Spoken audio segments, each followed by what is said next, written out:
All right, welcome back, everybody. I am Andrew Fry. I'm here with Dustin Curl now next to me in the booth. We are here. We're going to talk a little bit about the diving as we get going. We are currently in the 3-meter diving preliminaries. There are 57 divers standing there at the moment waiting to get going and get their score. Each diver will go through 6 rounds to try and acquire their best scores and hope to qualify for the championships tonight. Yeah, it'll be very interesting to see all these divings go together. They have about 6 or 7 each, and we already had Jessica Warwick from Nebraska, which she is the 23rd one to go. So they are going right through these already. Yeah, Jessica Warwick, a freshman herself. There are a handful of freshmen all throughout the day that are going to be diving at the moment. Leading off with Maggie Merriman. She went earlier from Purdue. We also have Sarah Troyer and Sam Tamborski, along with Margaret Rogers, and now Jessica Warwick, and another freshman to follow her up, Labanilla Gose. So these are the freshmen that we have seen and or missed so far. The live broadcast will continue rolling as the announcers are popping in and out today. But we've got a full day of Big Ten swimming and diving still to come. As after this, after all of the preliminaries, we will have the finals, and that's where all the points come up on the board. Yes, it is, and here we are with yet another. We have a junior from Nebraska, Abigail Napton, and she is starting off with the back approach. Abigail Napton, actually one of the best divers this year in this time. She has the 5th highest score in the 3-meter dives in her meet against Kansas when the Cornhuskers went and faced off against Kansas. She put up an overall 362 as an incredible score. As I mentioned, the 4th best in the Big Ten. So Napton is no stranger to success herself. She is a junior, so she comes into this with a decent amount of experience. Now we are on to Genevieve Andarame, a sophomore from Ohio State. Andarame and House, her teammate, will follow her up. Are a pair of Buckeyes, which will be competing, hoping to compete later tonight. It looked like she had a pretty good twist on that dive, as the lead score right now is 58-80, and her total was 50-40. Slightly behind for the beginning events, starting dives.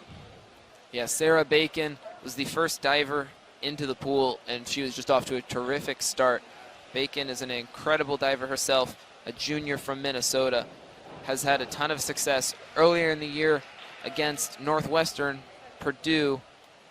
Against Northwestern and Purdue, she put up a 3:10. That's a top 20 time in the conference itself. And currently, as we are approaching the 30s now in number of divers that have jumped in, Bacon still is hanging on to that lead. Yeah, as we said, there are 57 divers, and they are going to go through multiple times. But as you can already tell, they do go through them relatively quickly. Yeah, not all that long of a process to get from the edge of the diving board into a pool. Not exactly. They do take a little bit of time on their approach. Yeah, a lot of just mental focus. That's one thing that's incredible. You can hear it's a lot quieter here now than it was earlier if you were on board with us watching during some of these swim meets. The racing is where it gets competitive. There's a ton of energy. And with the diving, it's all about focus, concentration, and composure. It's a lot more technique, as well as you can see even there, like you said, the focus, how close their heads can even come to the diving board on some of those dives.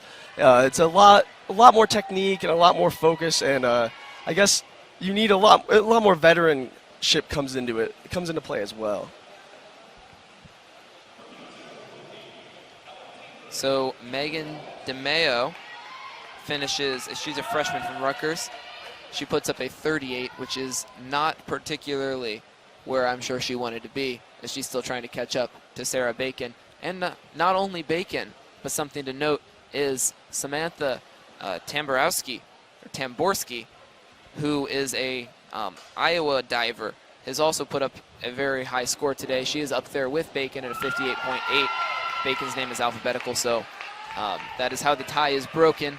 Won't be broken later on by names, but they've still got a long way to go in the diving. But Tamborski, an impressive diver in her own right. Alex Haffey just came off with a lower score than she also expected. Here we are with Kaylee Higgins from Indiana, sophomore from Indiana.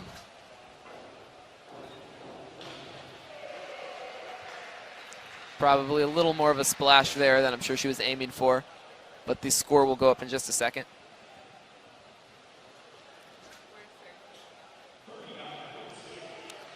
.39.6, again, not exactly what she's looking for, but she's still got other dives to make better of her numbers. Yeah, anything under a 40 at this point is not ideal. Anything under a 50 is going to keep you out of the top 10 from what we've seen so far. But it is important to note that this is the first time Higgins has competed for IU in the 3-meter dive. She does not have a registered time this season, at least within the top 50, so she may have competed in other competitions. But Kayla Lord follows her up, another freshman from IU. And now we are on to Jolynn Harris. Jolynn Harris is a freshman from Iowa. She had a very nice slow rotation there into the pool, but with causing a little bit bigger splash, and I'm sure she would like to. We'll see what her score goes up to in a minute. Well, less than a minute, ideally. Just a few seconds, yes. Judges are pretty quick on the turnaround as they have to confer and then put up a score fairly quickly. 34.80. Right now, that 58.80 by Sarah Bacon is looking really good for a first dive. Yeah, we're seeing a lot of the mid to upper 30 scores right now, as here comes Lexi Barker from Ohio State, a sophomore. But it seems as though the mid-30s have been about par for the course. The top 10 right now, including Sarah Bacon and Samantha Tamborski at 58.8.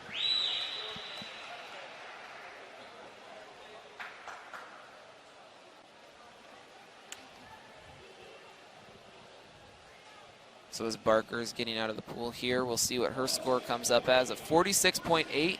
That is a fairly solid score, very good start for Barker. It does not propel her up into the top 10, but it is high enough to at least keep her competitive.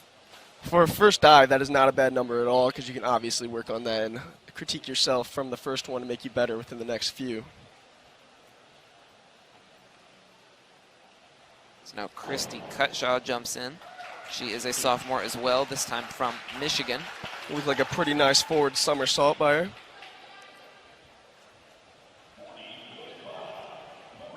40.5, not a horrible score. Again, enough for her to learn what she did wrong and critique on the next dive.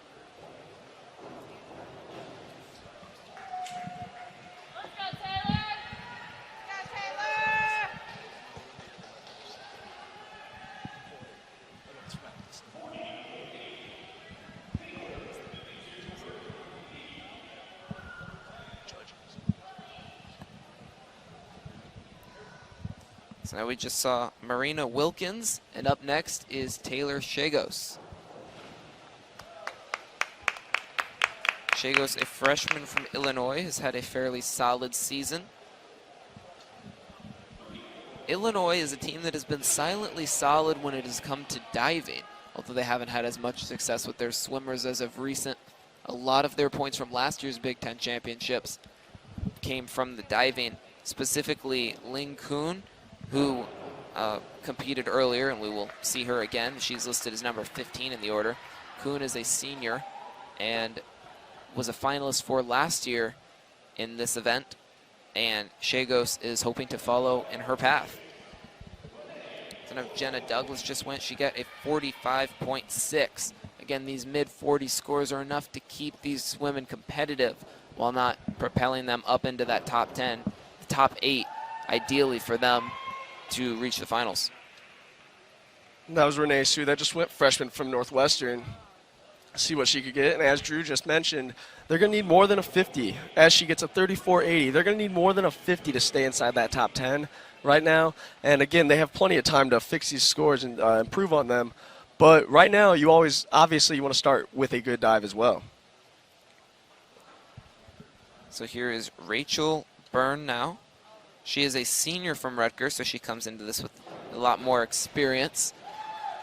Although Rutgers has not had much success as of late when it has come to the Big Ten tournament. They've sort of been established as a bottom feeder. I'm sure looking to change that around, and we'll see if Byrne is able to get a good jump start on that. And a 49.2, I'd say that's a fairly solid start. That would be enough if it were to end right now, which of course we're far from ending the preliminaries, but if it were, that would be enough to get her into a B final. So Iowa is up next. Thelma Strandberg jumps in.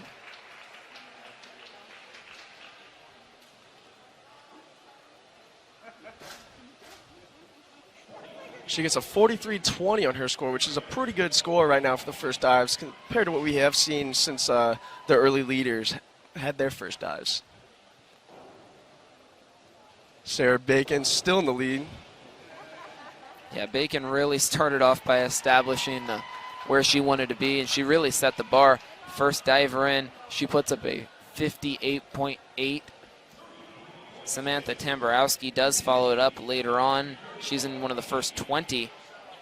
Tamborski, a freshman from Iowa, so that's very impressive. She's able to keep up with Sarah Bacon.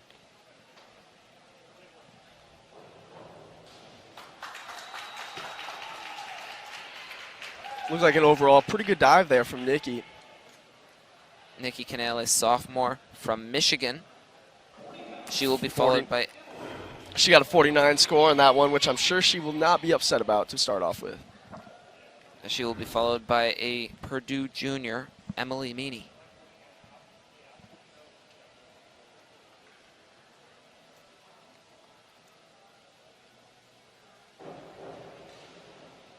Fairly solid dive there from Meany.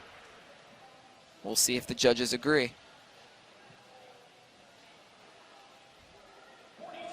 47.25, a very solid score for her. We're starting to see this sort of stretch of divers as they're topping out in the mid to upper 40s, which is a solid spot to be. Gives you plenty of time to make up ground.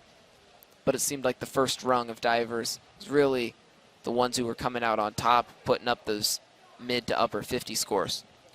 Yeah, it looks like the first couple divers we saw definitely were the more elite divers, but these ones are not.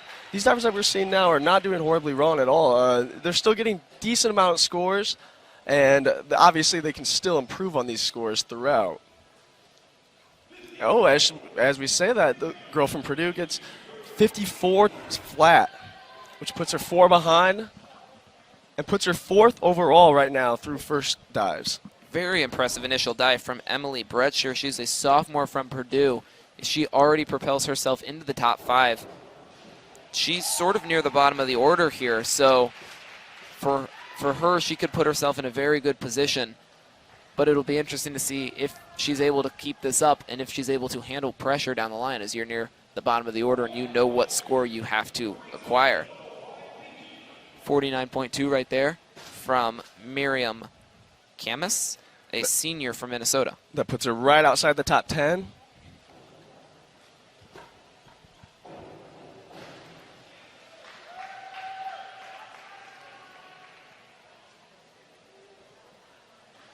This is a Wisconsin freshman, Teresa Vithukaus, which puts up a 43.2, so another low 40 score. Not bad, although not enough to really establish her as one of the elite divers so far. Marin Blois is about to go in. It's a very tight, sort of contrite and simple dive. She goes straight in, creates minimal splash. An impressive dive from Blois. Unfortunately for her, it only nets a 37.8, so that will put her near the bottom of the pack. It gives her plenty of ground to make up. It looked like the finish is the only thing that hurt her on that one. She broke apart a tad early there, giving her a little bit bigger of a splash.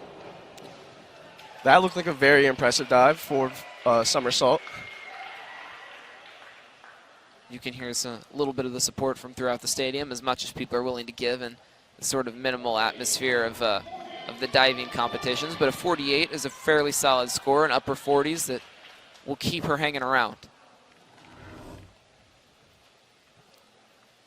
There's a senior out of Purdue, Morgan Mixner.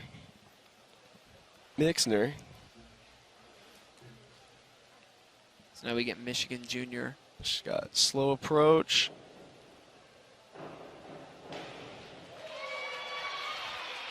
A lot of fans of that dive coming from within the Councilman Billingsley Aquatic Center. Is Miranda Ebrel. 57.60. I would definitely say that's a pretty good score right now. As Miranda Ebrel comes up next, but Morgan Meixner, a very impressive score for her. 57.60 puts her 3rd on the leaderboards right now. Just behind Bacon and Tamborski. Very impressive initial dive for Meixner.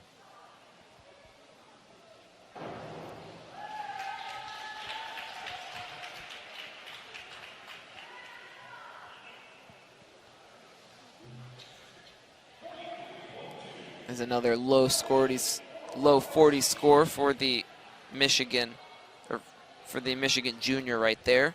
Next we will see Hallie Roman, a freshman from Nebraska, looking to get her first taste of Big Ten championship competition in the 3-meter dive.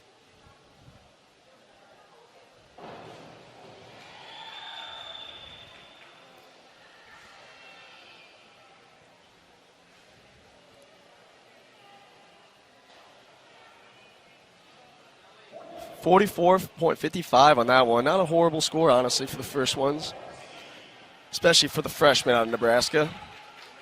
Here we have another freshman out of Michigan, Allie Klein.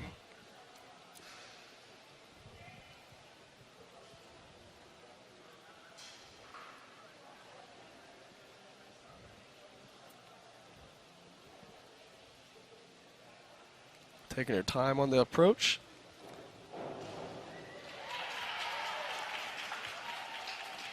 Backwards approach, forward somersault.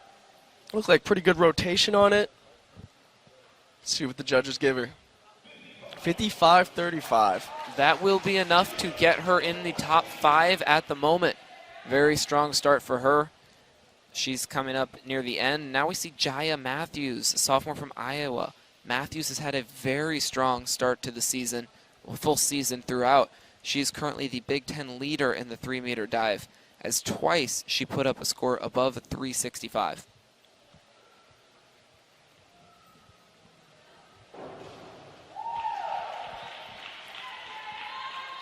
A lot of people here in Bloomington a fan of that dive. See if the judges agree with their enjoyment of that. 51 flat. The 51 will be enough to keep her hanging around, but it will put her just outside the top 10. Right now, that 10th score, Laura Tevet from Ohio State, 51.60. She is holding that 10th spot. So anything under that will keep them out of the top 10. And now here's Jessica Parado, the hometown favorite, a senior from IU. Parado, another diver who is no stranger to success, an Olympian actually, was able to compete in Rio on the global stage and has put up some very impressive times here. And she just showed it with that score. She just got a 58.05, which puts her in third place, right behind Samantha and Sarah, both with 58.80. And now we will see Olivia Rosendahl, a senior from Northwestern, another very successful competitor from this year, whose high score currently sits above a 350 in the top 8. And she just sets the record right now. She sets the bar high for 63 flat, putting her at number 1 ahead of Sarah Bacon, who had a 58.80, and Samantha Tambor, who had a 58.80 as well. Yeah, Bacon started off with a very impressive score, and Tamborski followed it up after that. But Rosendahl has really established herself in what she plans to do here in the Big Ten tournament. So now Cameron McPherson rounds out the first set of initial dives. We will see what the judges think of the sophomore from Michigan. A 43.40 for the sophomore from Michigan. A 43.40 is still somewhat decent. It's enough to keep her relevant, keep her hanging around, but after some of the scores we just saw, it looks a lot less significant. It looks like the bar is definitely getting higher and higher more as they go, obviously. But, yeah, even seeing some of these first round, now we're on the second round dives, it's still interesting, I guess, to see. Here's Sarah Bacon again. Let's see if she can beat her 58.80 from before.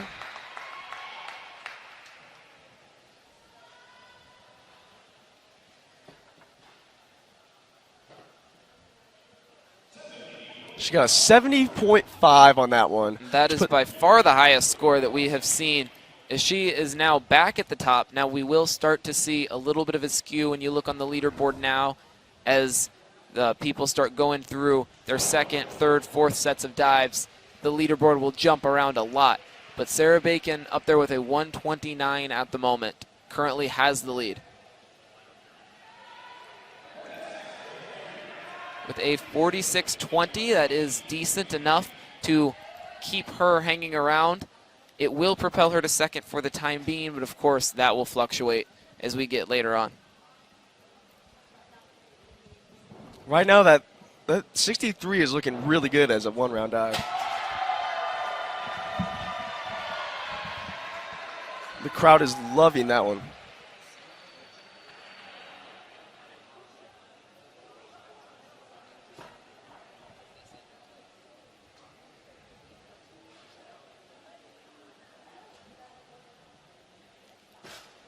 Waiting on the judges' scores. Total of 49 right now.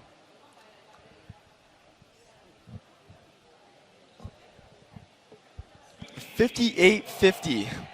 Puts her at a total of 107.50.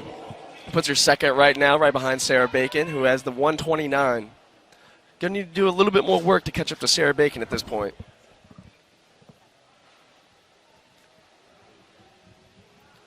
We have Lauren Boone out of Rutgers. The backwards approach.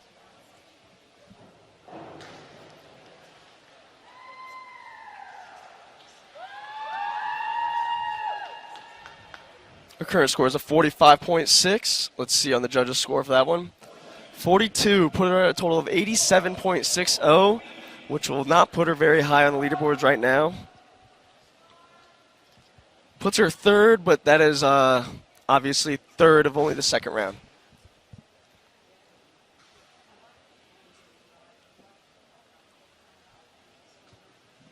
The junior from Ohio State.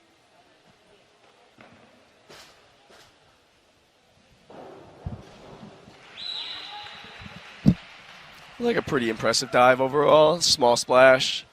Pretty good rotation on the front. She gets awarded a 48 for that, putting her total at a 99.6.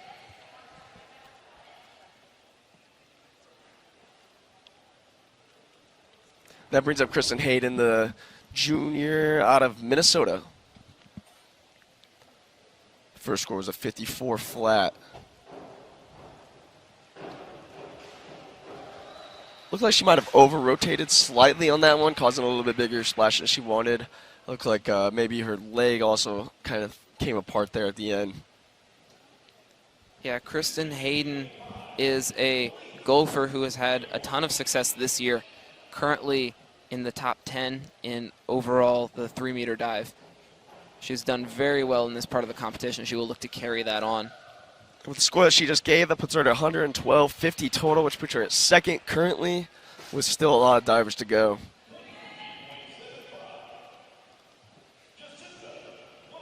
Yeah, it's sort of an interesting format that we'll get to see who's really like ranking highly, who's near the top as we approach the end of each round. But in the meantime, it's sort of hard to tell, hard to estimate, as you have Sarah Bacon up top with a 129. And meanwhile, in 8th, Rosendahl, who had an incredibly high score, still in the 60s and about to fall out of the rankings just because more and more divers are coming through with multiple rounds of scoring. And you'll see that play that into the round of her second dive as well when the 63 pops up when you realize that she's only been through one dive. Right. And you will definitely recognize, you'll be like, oh, okay, so here we go for her second one. As I'm sure she'll be back at top of the leaderboards after her second one. So Morgan Justice from Minnesota goes off for her second dive. Her first score was not something to be too proud of, but her second is a 50 on the nose. A very strong second dive that will put her currently in 8th with a 62. Maggie Merriman, freshman Purdue. That is an 82, actually, as Merriman goes off the diving board, looking to build off of her low to mid 40 score that she put up originally. And she does. She's up to a 49 now, a much stronger dive. Her score builds up into the mid to low 90s. You'll see this a lot as we sort of go on. The scores will just start to get gradually higher as they've all had multiple sets, multiple dives, to gain sort of more experience. Of course, experience matters as you have a difference of like seniors and freshmen, but it's also important to just keep getting your reps in. And by the time you get to your 6th dive, ideally that one's going to be your best. Yeah, and hopefully it's a higher score so you can start digging away at the leaders as well, because if you don't start off kind of hot, then obviously you don't get the higher numbers at the beginning. It's going to be a lot harder to dig yourself out of that hole towards your later jumps. So here's Zhao Fu. She had a very impressive first dive, put her on the leaderboard for most of the first round. The senior from Minnesota had a 56.40 in the first round. Let's see if she can beat that in the second round. And earlier this season against Iowa and South Dakota State had a very strong performance, putting up a 288. And while that is impressive itself, the 288 would not compete with some of the top divers she's going to have to go up against, like Jaya Matthews, Emily Brescher, Jessica Parado, and so many others that we've seen put up very impressive dives so far. We're going to need to see a lot of personal bests, a lot of season bests from some of these mid-tier divers representing their schools if they want a chance to compete in the finals, because at the end of the day, we have 57 divers, and only 16 of them are going to be competing later tonight in either the A or B finals. Only the top 8 make the A finals, which is what's going to get you the majority of your points. And right now it's really looking like Minnesota has a great chance as they kind of are ruling the leaderboards. They have 4 people up there right now, and as we said, you're going to see the leaderboard shift a lot throughout these dives. But right now, it's nice to see Sarah Bacon and Kristen Hayden at the top 2 from Minnesota. it'd be a great time for them to get a lot of points if they could translate that into tonight's finals. And Taylor Carter, also very impressive. Again, still early, still haven't seen the full effect of things. But Carter over a 105. She's at a 107 right now after 2 dives. Carter is a diver that's going to want to sort of carry on the legacy of Jessica Parado once Parado leaves Indiana at the end of this season.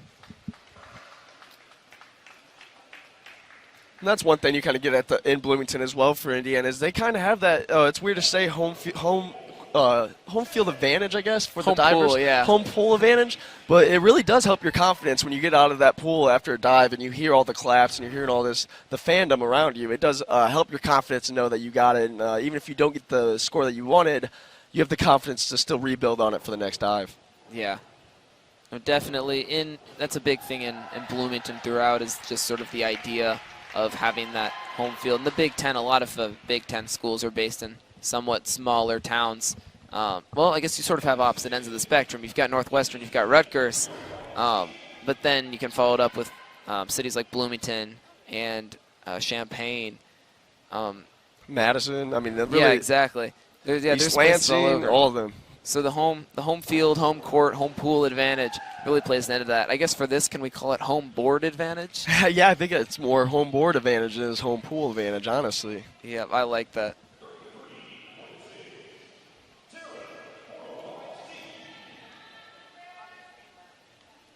So now we are on to Sarah Gardner, a Northwestern sophomore. Gardner did not have a great score to start with a 35.7. We'll definitely be looking to improve on that. I'm sure it's a little bit bigger splash than she would have liked. Lead score, she's still trailing a lot by the lead score of Sarah Bacon, who currently still has 129. That was a 24.3 dive.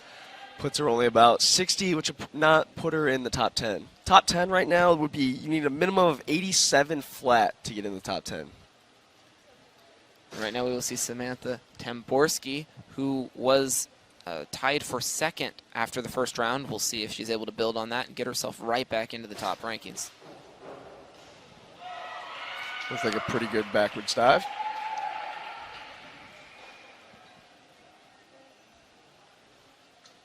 We'll see what that score goes up as. She's going to try and beat a 58.8, and she gets the exact same score. 2 58.8s will get her right near the top. She is now in second, just behind Sarah Bacon. This time she trails Sarah Bacon in terms of points, as well as alphabetical order. But second place is very solid, especially for the preliminaries.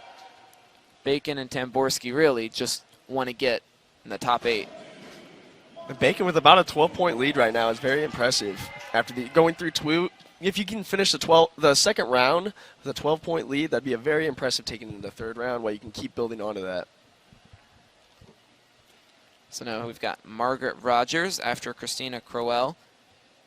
Crowell, a junior from Penn State, and she currently sits in the mid-90s. Now we have Rogers, a freshman from Michigan.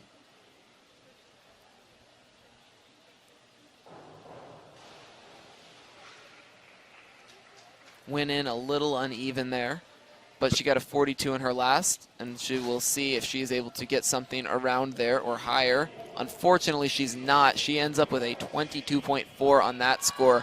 The judges were not happy with that one at all. Yeah, it looked like her entry, her back shoulder blades maybe hit the water a little bit before anything else, or hit more than it should have anyway, and you could tell by the score that she received.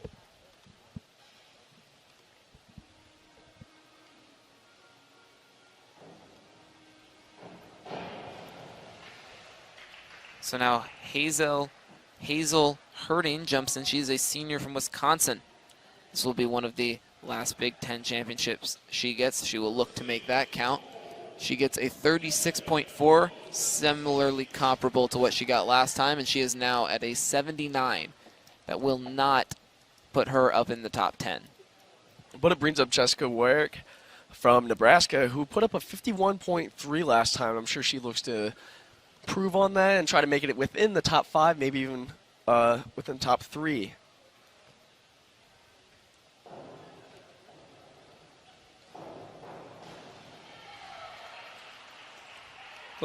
pretty good rotation on the dive overall.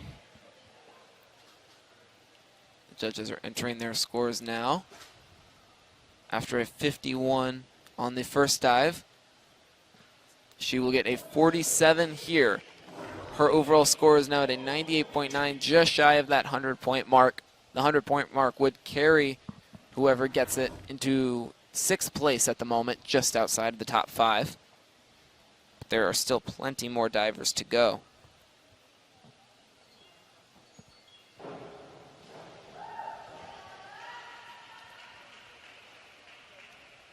There's the freshman from Northwestern. She had a 45.6 on her first dive. I'm sure and a 42 on this one. Puts her at an 87.60 total, and that will not put her in the top 10. Right now, you need a 92.40 to get in the top 10. We have Abigail Napton up now. She had a very impressive 54 on her first dive. She will look to get something around there as well to keep her in the top range.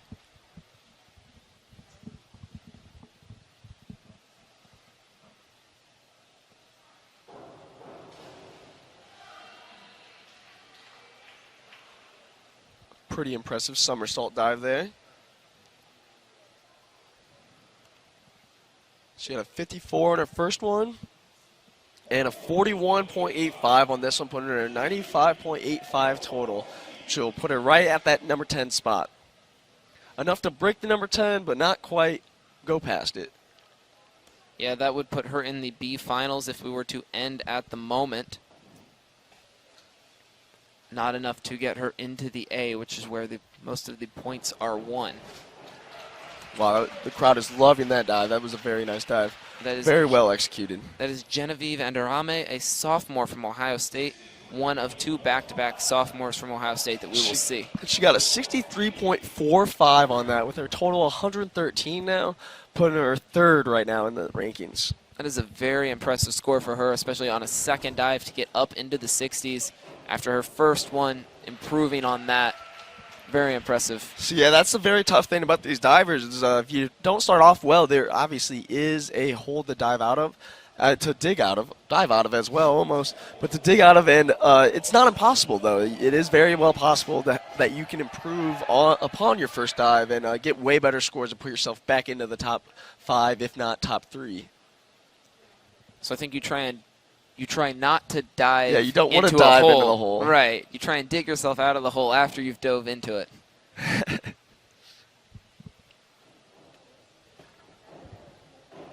So now Alyssa Wang going into the pool here. She is an IU freshman, so she has a little bit of the hometown spirit with her. She got a 49.35 on her last dive. We'll see what the judges have to say about this next one.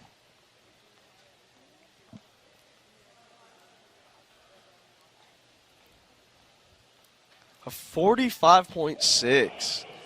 So improved it a little bit, put her at 94.95 total. But again, not quite enough to get in that top 10, as now the top 10 is, to break the top 10, you need to get at least a 96.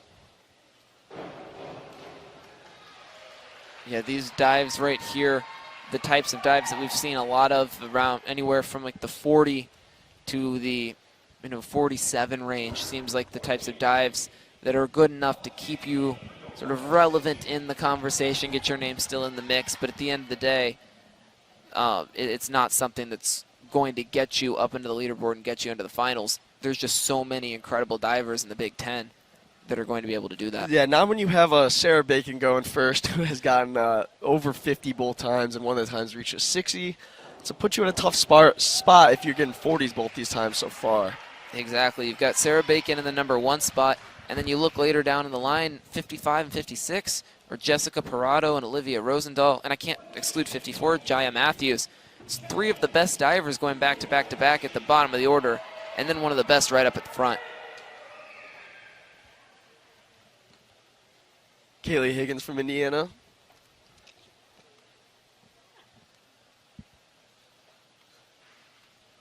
Looks like we got Indiana back-to-back upcoming, a sophomore and a freshman.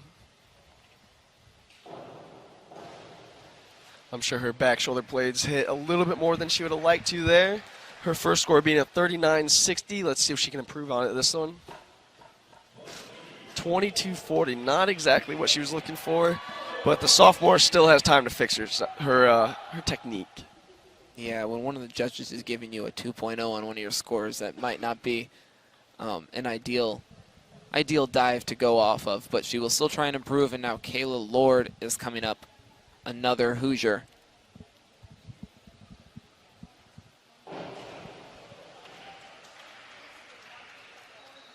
Her issue wasn't as much with the back shoulder blades. It was a little bit, she went a little front heavy in there. Like her back legs sort of hit the water at a different angle than what would have been ideal. But she gets a 35, somewhat solid. It's not a great score. It's not going to be a score that's going to get her an A final, but it's one that definitely shows there are signs to improve. And so now Iowa freshman Jolyn Harris with a dive. That one looked a lot more contrite than a couple of the Indiana dives we've seen, and she gets rewarded for it at 46. That was very impressive. It looked like her launch from that, too. She got tons of air off that launch, giving her enough rotation to get in there with an even dive into the water. So now Ohio State sophomore Lexi Barker is up next. Barker had an impressive score before, not enough to get her into the top 10, but enough to keep her hanging around. There's that forward somersault. It looked like she over-rotated too much, as you could see her back shoulders hit the water almost before her hands did. And that leads to a 22.4, which I'm sure is a lower score than she wanted to, but obviously, as we've mentioned, way more dives to improve on.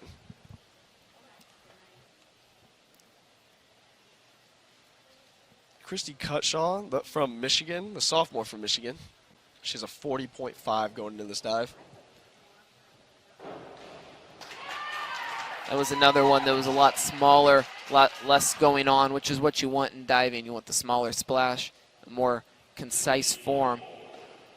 And she gets a 50 for it. Just over a 50. Her score is up to a 90 now. So it's not enough to get her into those top ranks, but it's enough to give her a solid score. That one's not going to not quite what you hold want up very well. I'm sure she's disappointed after that one, but she still has plenty of time to get her dives better. That was Marina Wilkins from Rutgers. She gets a 14. That is the lowest score we have seen so far. Judge 1 gave her a singular point. It looked like she kind of got caught in between rotations there. She couldn't tell if she wanted to go for another one or if she wanted to stop her rotation and end up with her back shoulders going in. Yeah, indecision will really kill you in any sort of athletic event, really. That dive by Taylor Shagos, much better.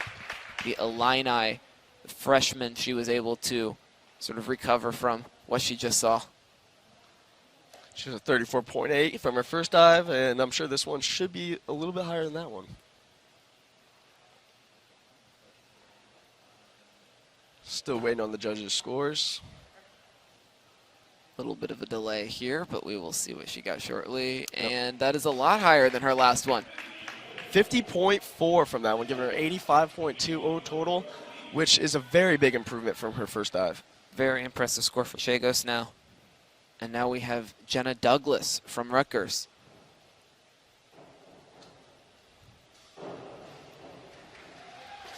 That looked like a very impressive dive for her. We'll see what the judges think about that one, as she was able to contort her body in midair and still get down to the pool with a minimal splash. She had a nice slow approach, giving her tons of air on that one. Perfect rotation, led with her hands straight into the water. She had a 45.60 going into this dive, and she gets a 48.75 from this dive, giving her 94.35 total and put her right outside that top 10, where the number 10 spot is still with a 96 flat. She just missed that top 10, and though we can't see the full extent of the scoreboard here, we can expect that this is enough to have her in the B final at the moment. Granted, there are still 4 more dives that she has to do, 5 more for some of her competitors. And Renee Sue has a tough time going in there. She ends up on her back as she hits the water. She had a 34.8 in that one. And she finishes this one with a 25.2. A little less than what I'm sure she expected, but she still has time to fix that. As Drew just said, it was her back that went into the water a little bit too much there. Sarah Bacon still with the lead, 129.3.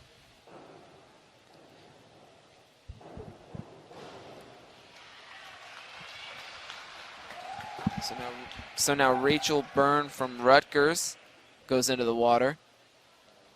Fairly solid form there. She got a 49.2 last time and improves with a 48 this time around. Her score is now 97.2, and that is enough to get her in the top 10. She's currently at 9, just on the outside edge of where she would need to be for an A final.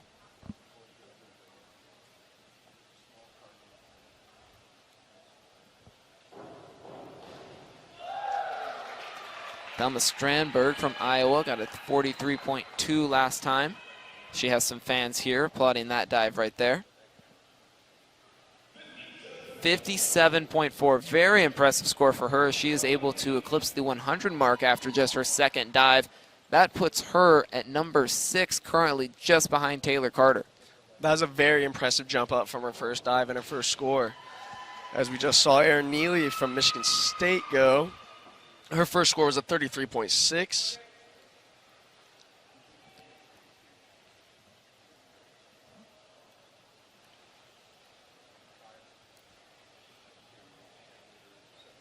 We're still waiting on the score here. A little bit of a delay as we go. Let's watch that dive one more time. It was very short, very simple. 35.15. So not much from the eye level that looked blatantly wrong with it, but I guess that could also be part of it, that it was just more simple. Got a lower score for it. Or there could have been some technical aspects. That was a very impressive dive. She was able to twist right at the last second and still get her hands in the right place. Let's rewatch that one. Nikki Carnell, very fast motion. She's able to get in the water. She got a 49 on her last score. Let's see what she has here. 54. So she is now at a 103. That will 6th on the board. Yep, she will overtake 6th place as well. 6th place seems sort of like the score to get to at this point, or the ranking, I should say, as there's such a large gap between Taylor Carter at 107 and Kristen Hayden at 112. And then after that, you've got Thelma Strandberg with a 100. So there's a large range, which is anywhere from that 100 to 110 gap. So now Emily Meany from Purdue gets a 46.8. That will bring her score to a 94. She is now another one of the women in that mid-90s range, just trying to separate themselves from the pack. There are only 2 more 90s on the top 10, and then after that, it'll be all 100s as well. So at this point, pretty much every diver is aiming for that total of 100, if not more.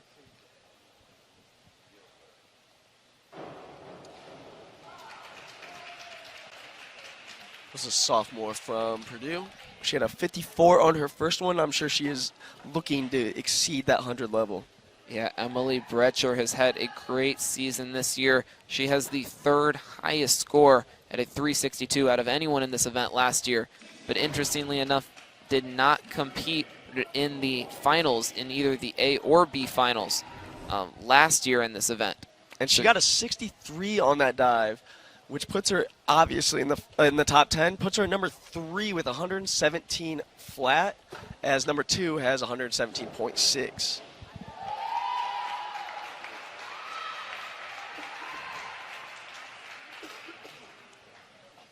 So now Marianne Camus jumps in. She got a 49.2 on her last. Very impressive score right here. She's able to get up to a 56. She is now up to a 108. That will put her at that 6th spot. Once again, another person overtaking 6th place, right next to her teammate, Kristen Hayden. And now all the top 10 is all at 100 minimum. And there, again, like I mentioned earlier, there are 3 people from University of Minnesota up there on the leaderboards. Minnesota has looked very good in the diving so far. This is something that IU largely dominated last year when it came to the diving on both the men's and women's side of the tournament. I'm sure it'd be a great spot where Minnesota would love to jump in and try to get some points for the Big Ten championship. And on this pace, it looks like they have a great chance at it. 58.8 for that, giving her 102 total, putting her at 9th place currently. That is a very large improvement on her last score. Her last score was not bad by any means, but it was sort of middle of the pack as we've discussed. And that 58 is something that can really help separate you. That is digging out of the hole, like I mentioned earlier. Yes. She dove in to dig out. There we go. That's exactly what it is. Yes. She dove in the first time, digging herself out this time. There we go. So now Marie Blois puts up another mid-40s score. And now we have Claire Park from Iowa. Got a 48 last time.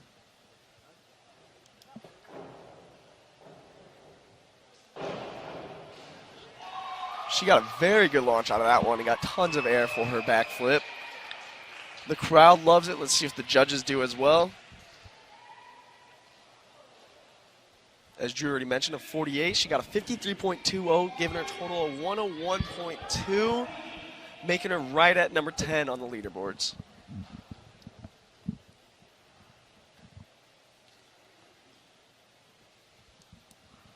So now Morgan Meixner. She got a 57 last time, a very impressive score for her. She is a senior out of Purdue.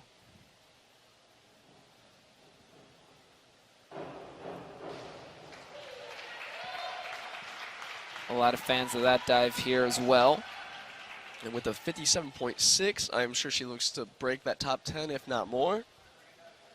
Looks like the judges are finalizing their scores right now.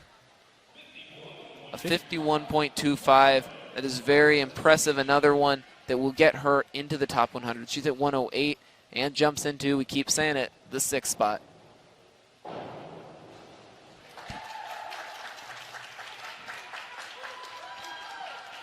Miranda Burley jumped in, a junior from Michigan. She got a 43.2 last time. A similar score wouldn't do her much good. She gets a 40 just lower. So now she has an 83 overall. That won't be enough, and she's going to have to really work to improve if she wants to remain competitive. Haley Roman, the freshman out of Nebraska, going right now. 44.55 in her first one. She can easily jump into that top 10 with a great score here.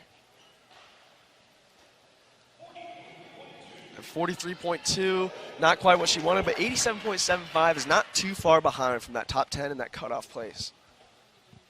Yeah, a lot of these mid-40s, they look decent at the beginning, but they're starting to become less and less relevant as the competition just gets tighter and tighter up at the top. Now here's Allie Klein.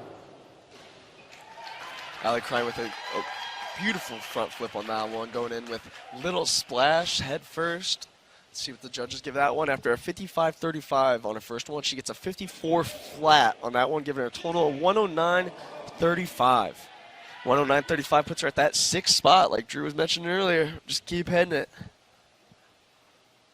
So now everyone in the top 10 is above a 103 right now. Top 8 to get into the finals, you would have to get over a 108. So now that's Jaya Matthews, the Iowa sophomore. Looks like she had a lot of control on that one as she went in. She had a 51 on her first one. Let's see if she can improve on it. It looked a little bit more simpler, but also a lot closer together, a lot more technique.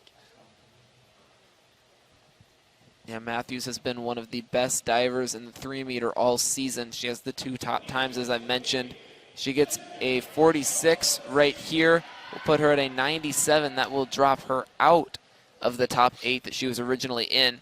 And now we will see Jessica Parado, the senior from IU.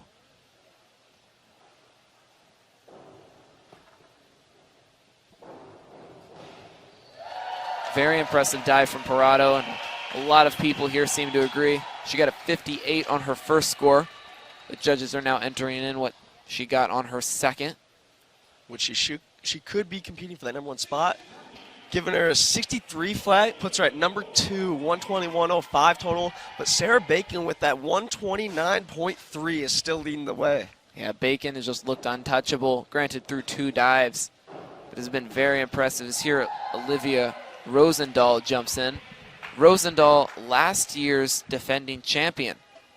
She was able to put up a final score of 389.95 last season in the Big Ten Championships, as she was able to win the A final. Now she's into her senior year and looking to go back-to-back. She just got a 54 on that one, giving her 117 total, putting her at 4th place overall. But still plenty of time, plenty of room to catch Sarah Bacon after these next couple dives. How about Sarah Bacon, though, leading the way since that very first dive and still doing it? Yeah, on deck right now to start off her 3rd dive. will put her even further ahead. So Cameron McPherson from Michigan, a sophomore, got a 43 last time, a 46 this time. So another middle of the pack scorer. But at the end of the second round, we're about a third of the way through here. We've got Sarah Bacon, who's been dominant with the lead. And here she comes once again. Jessica Parado has followed her up in second. Samantha Tamborski from Iowa in third. And Olivia Rosendahl in fourth. You know, I really expected Rosendahl to make a little bit bigger of a leap for that first place spot after she got a 63 on her first one. This is another very impressive dive by Sarah Bacon. Very little splash, very good technique, very close together on the flip.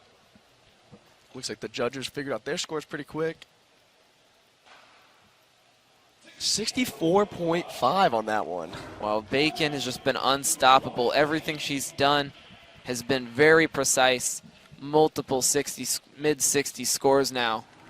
She is up to a 193, the lead scorer, of course.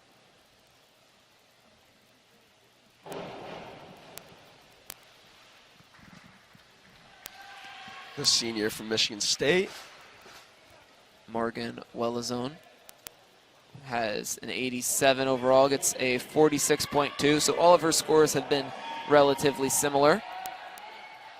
She's now at 133, and we will see Taylor Carter.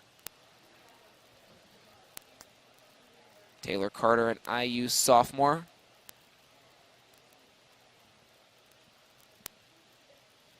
Currently has a 107.5 score.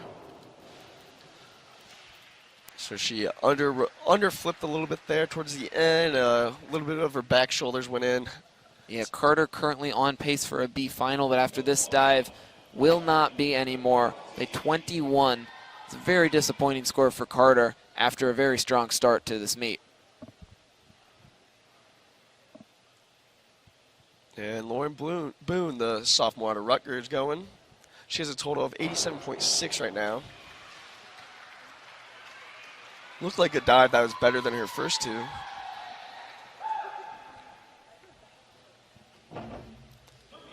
And a 39.2 sort of says the contrary there.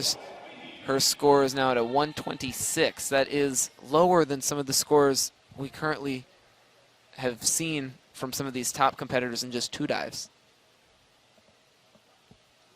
Well, it's just on pace with some of the two dive scores. The approach. So that was Lara Tarvit, a junior from Ohio State. She has a 99.6 currently. This one will surely get her above the 100 mark. Let's see how high it goes.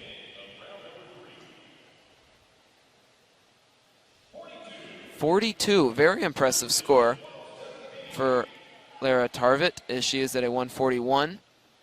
That won't keep her on pace with some of the top divers such as Bacon, but it will keep her firmly in the mix there.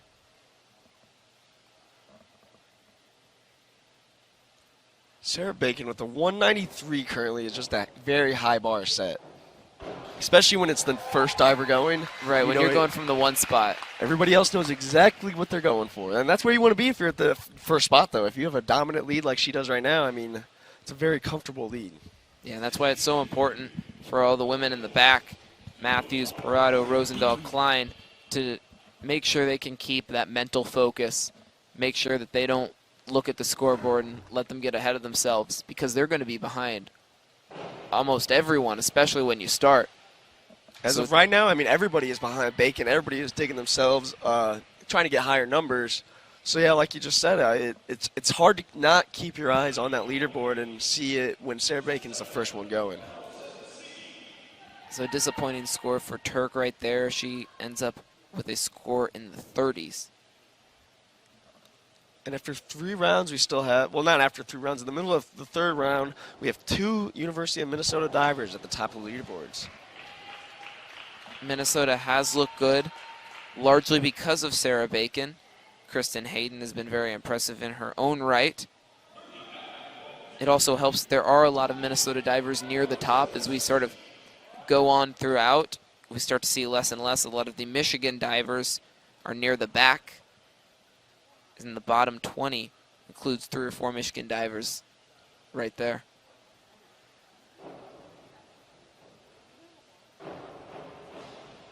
Discussing Minnesota, though, here's Morgan Justice. She's the number 9 diver today, the senior. The score is at an 82.4. And another mid-40 score, a very impressive 46, will get her to 128. There's that front somersault. Overall, pretty good landing as well. Now here's Maggie Merriman on the walk.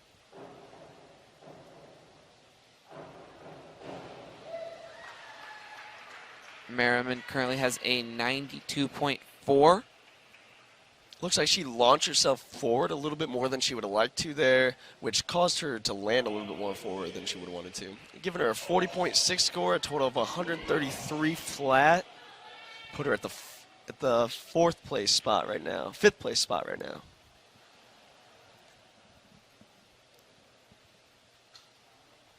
Alexa Vincent, another Purdue student here. This one is senior as opposed to Merriman, the freshman.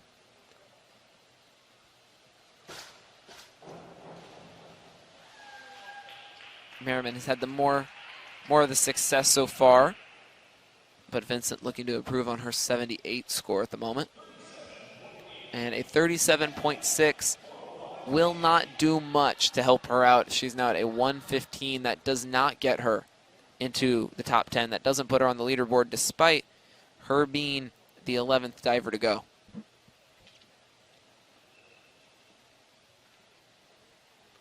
Another diver from Minnesota.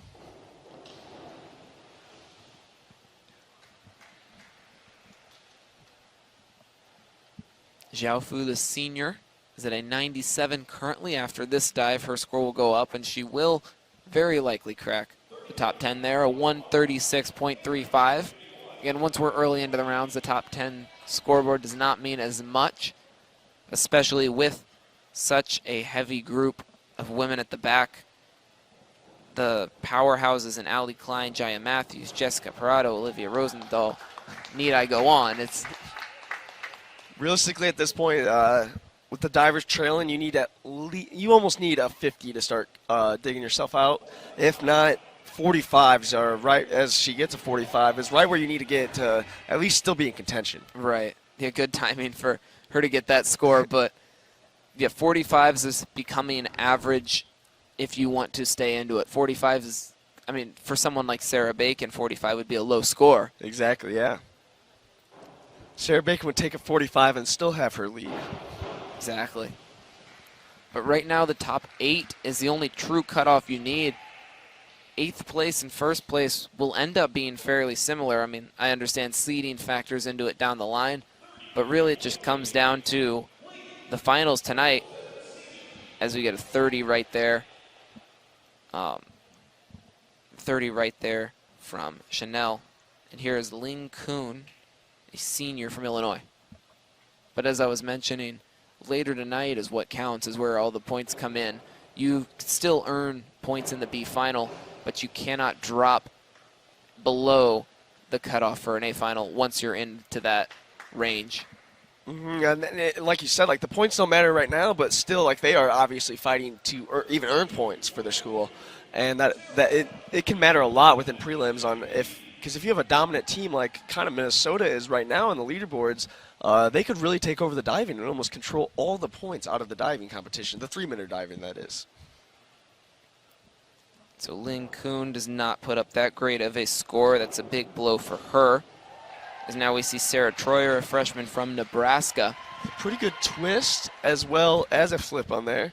Wouldn't be surprised if she gets a pretty good score here with 155 currently, 100.55 as her current total score. Yeah, anything above a 41 would put her in the top 3. And that will definitely do it, as she is now up to a 159. As I mentioned, she is now solidly 3rd place. No one really close to catching her at the moment. It will be up to some of the other divers down the list. And that gap between third and second is pretty big right now. 159 and 174. So the Northwestern senior right there currently has an 81. A 42 will keep her in that same range. She's now at a 123. Not enough to get her into the leaderboards and probably won't do much good for her down the line as some of the other divers, some of the stronger divers start coming in. Another Wildcat stepping up right here. She has a total of 60 right now. Yeah, Sarah Gardner has not had a strong day so far. See if she's able to fix that right here. It's better than what she's had before, but considering that she is not yet to 100 after her third dive, she is not in a good position.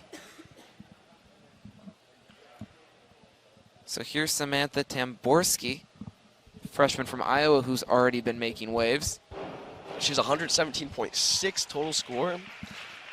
I'm sure she's looking to break into that near top 5 right now. She should break past the top 5 with anything over 15. 47.6, 165 total puts her at that third place mark, but she's still trailing 2 Minnesota divers with 174 and 193. I'd say that's over 15. Yeah, a little bit. It looked like a pretty impressive dive. Yep. Let's say she didn't need much to get into that top 5 rank, but she did need something. Yeah, she will fall to third, though. Kristen Hayden has been very impressive, the teammate of Sarah Bacon. So this will be the first time now that Tamborski's not in the top 2 positions, but third place is still a pretty solid spot for her. As you can see on the screen, Sarah Troyer has been very impressive as well with that 159, Troyer being from Nebraska. And Crow just got a 49 there, putting her in the top 5 as well with a 145.50 from Penn State. Yeah, Crow could be a key for Penn State. The Nittany Lions haven't really made themselves known here so far in the Big Ten tournament. Yeah, not exactly. At this point, I keep repeating myself. At this point, Minnesota is just trying to take away that leaderboards, as they still have Morgan Justice at the bottom, has not even done her third dive. And overall in the standings, Minnesota's at a solid 4th place. Not really close enough to that top 3 to be counted as a title contender yet, but Minnesota has really separated themselves from the rest of the pack, including Wisconsin, Penn State, Illinois, and some of the bottom feeders such as Michigan State and Rutgers. So Minnesota's in an interesting position. A very impressive diving round could really help them out. No, yeah, if they get themselves set for with a lot of people in the 8 cut tonight, they definitely could get a lot of those points back, and now it could definitely shape things differently going into Saturday's last events. So now Jessica Warak from Nebraska. Nebraska, another team that has steadily had some very solid contributors that we've seen. She's a 98.90 going in this dive. Overall, looked like a pretty good twist. Not too much of a splash on there. Let's see if she can break the top 10. A 40.5, giving her 139 total, and that'll put her right at number 7, trailing just a tad from OSU's Laura Tavitt with 151.60.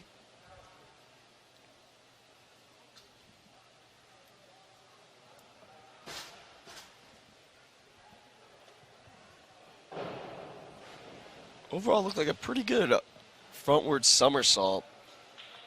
A pretty good finish as well. She's currently has an 87.60 score. Let's see what the judges give her on this dive. A 31.05, lower than she wanted, I'm sure. Giving her a total of 118. Can't quite crack the top 10. And not a very good performance from her right there. She will definitely need to make up some ground as she goes along. Now here's Abigail Napton, also from Nebraska.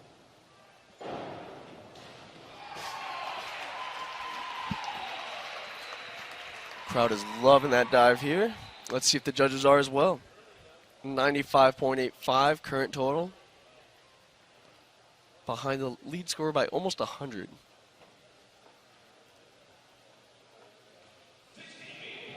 .68.6, giving her a total of 106 64, which will put her fourth on the leaderboard right now, which is not too bad after your third round.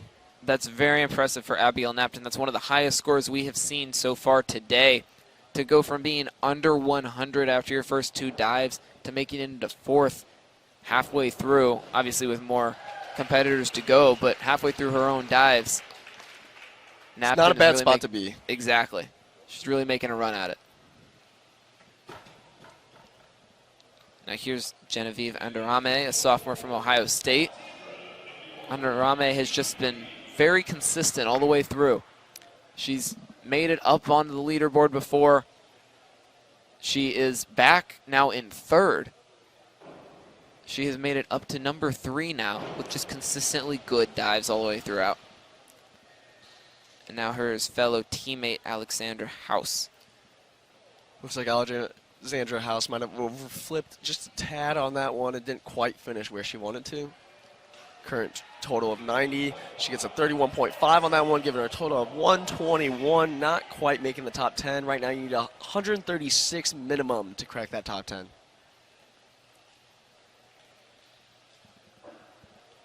So we'll see Alyssa Wang now, the IU freshman.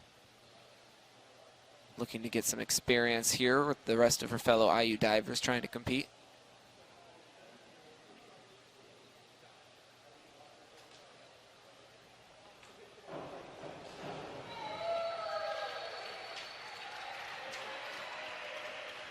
A lot of Hoosier fans here and support of her on that one. With a 94.95 total, she could crack into that top. And there it is with a 44, 55, 139, 50 total. She just barely cracks into that top 10 at number 9. And that is currently Indiana's only diver in the top 10. Granted, a lot of their divers are coming later in the order. But so far been dominated by Minnesota, Nebraska, and Ohio State. And Nebraska's been a latecomer this round. We really haven't seen them much up until this round, honestly. Yeah, Sarah Troyer has been very impressive. Abigail Napton with that very impressive dive to propel her into the top 5 right there. Now we've got Alexandra Haffey following Megan DeMeo, the freshman from Rucker. Haffey is a senior from Wisconsin, currently sitting at 91 total.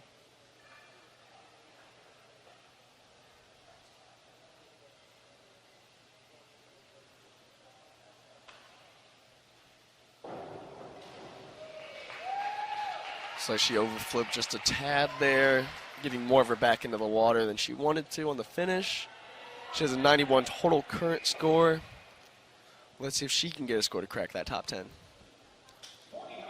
49.95, giving her 140.95 total. Again, putting her at the number 9 spot, so barely cracking that top 10. Yeah, the judges were impressed with that one throughout. A whole array of 6.5, 7 scores. Now here's Kaylee Higgins. She has not had as much success as we've seen today. On the approach.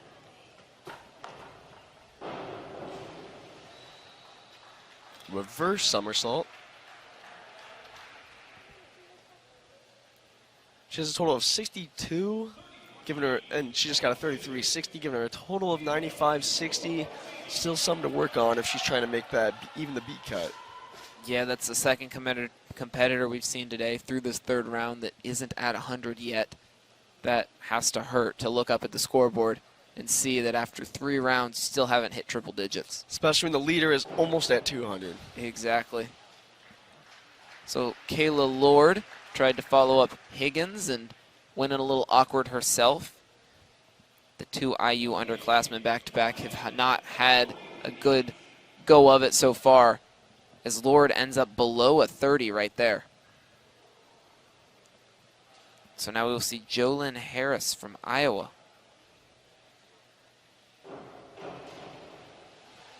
A little bit more simpler, but also more clean and precise. She currently has an 81.60. Let's see what the judges give her for that one. 37.80, giving her 119.40 total. This is not a horrible score overall. It still gives you enough room to compete, but you obviously want to get a little bit higher scores in the next couple rounds. So now we will see Lexi Barker, Ohio State student here, currently sitting at a 69.2.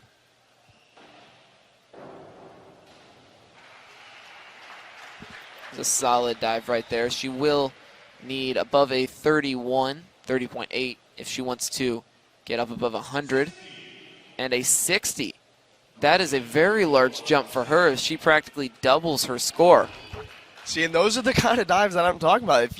Even if you're as long as you're in contention at some point, you still have a decent amount of scores, and you get a 60 like that, that really just jumps you up a ton. If you can, like maybe average that 45 though, you need about the 45 or 40 or so before you start losing yourself too much. Yeah, she's still 10 points away from that leaderboard, but she is back into things, which is more than you could have said before that dive. Yeah, I was not expecting to say that she'd even be in contention after seeing this one. So a 49 from Christy Cutshaw right there. Puts her right at that number 10 spot. So here's Marina Wilkins. She's currently had 2 really tough dives. That was her best one yet. She's at a 54.8 at the moment. Just less than a lot of people have gotten in their first rounds. And a 32 does not help her much. She's now at an 87. So now here is Taylor Shagos, whose overall score is just 2 points behind. See if the freshman from Illinois can break that top 10. Looks like a pretty impressive dive, as the crowd seems to think so as well.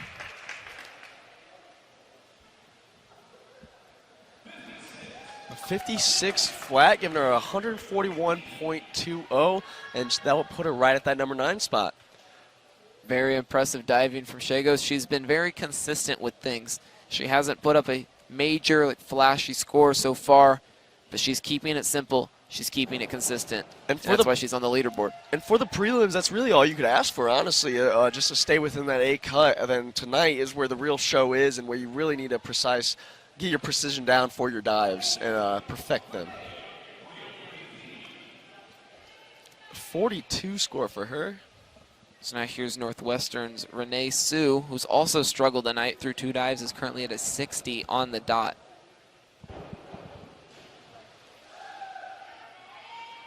That one looked better than her first 2. We'll see if the judges reward her.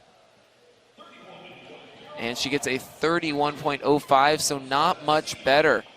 She's averaging just over a 30 on her first 3 dives.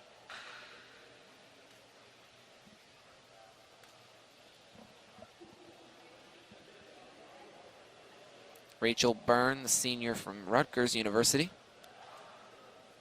She's currently at a 97.2.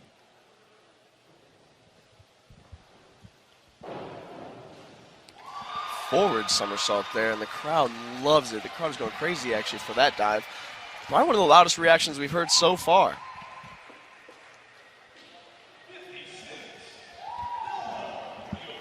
A 56 on that one, giving her a total of 153, putting her at number 7. 153.20 total score, and that puts her at number 7 behind Sarah Troyer from Nebraska, who has a 159.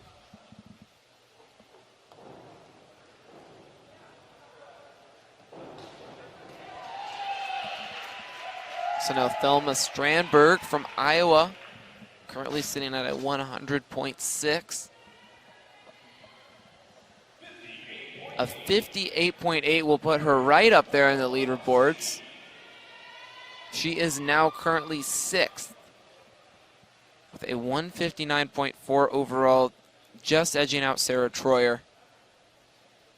And now we see Erin Neely, number 42 in the order. Erin Neely has also had a rough morning so far with her dives.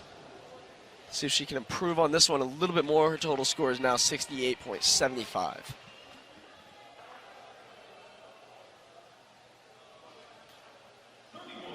Giving her a 31.05 now, totaling just under 100 total. Not quite what she's looking for, but there's still a couple more rounds left where she could improve on that score.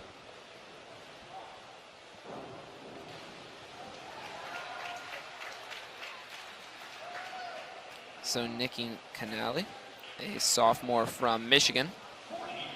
She gets a 40.3. She is now at a 143.3. Just barely edging into that top 10 spot. And now we will see Emily Meany. She's at a 94.05 currently.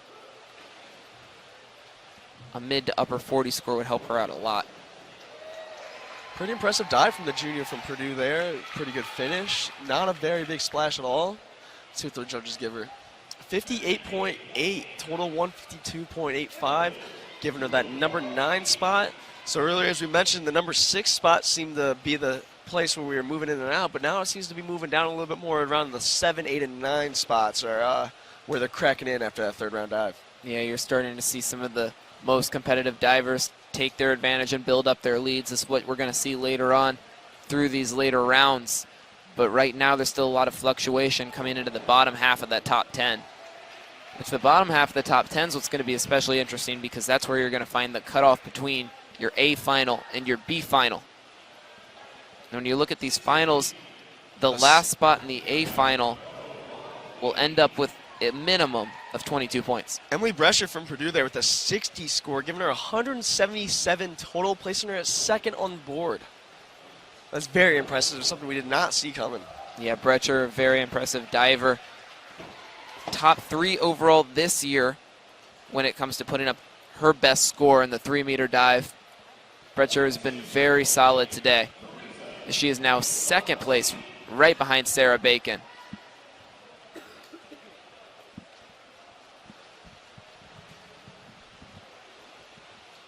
Here's Teresa Vitsukos. She's 102 total going into that dive, giving her room to break that top 10 if she wants.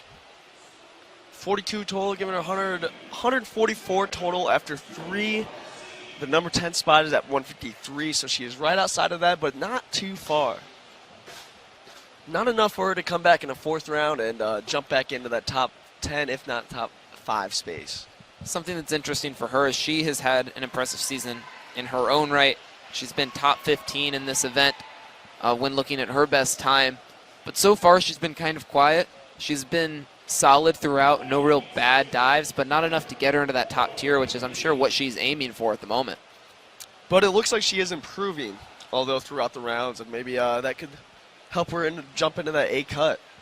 That's true. You're starting to see now the difference between the divers who are here to do the best that they can, get their best possible scores, and the divers that legitimately want to compete for one of those top 8 or top 16 spots. It's definitely getting more competitive, and also you're seeing a little bit more of a gap, like you just mentioned, between there, too. A 40.95 after that dive, giving her 142 total, putting her outside the top 10, but again, by only about 11 points. So now we will see Purdue senior Morgan Meeksner.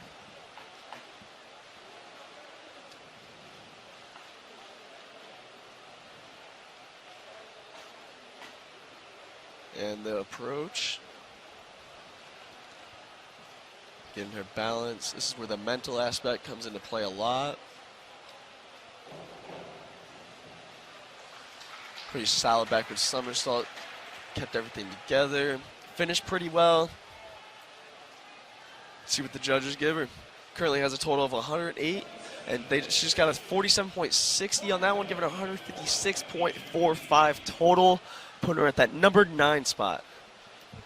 She's been another one of these competitors that has just popped in and out of the leaderboard throughout. It seems like she might be someone who's going to end up right on that cutoff between an A final and a B final. Currently, she's actually is sitting on that cutoff right there at the number 9 spot. So now there's a 40.5 for Miranda Eberle, a junior from Michigan. Yeah, it'll be interesting because that the top 3, 4 spots are very tough numbers to reach right now, being the number 4 spot at 170 total, and that number 6, 7, 8 spots are all around 150-ish. So it'll be cool. It'll be interesting to see that cutoff line right where it is, as a lot of people are going to be competing for it within our last couple rounds. So now here's Allie Klein, who's had a very impressive go at it, her first 2 dives.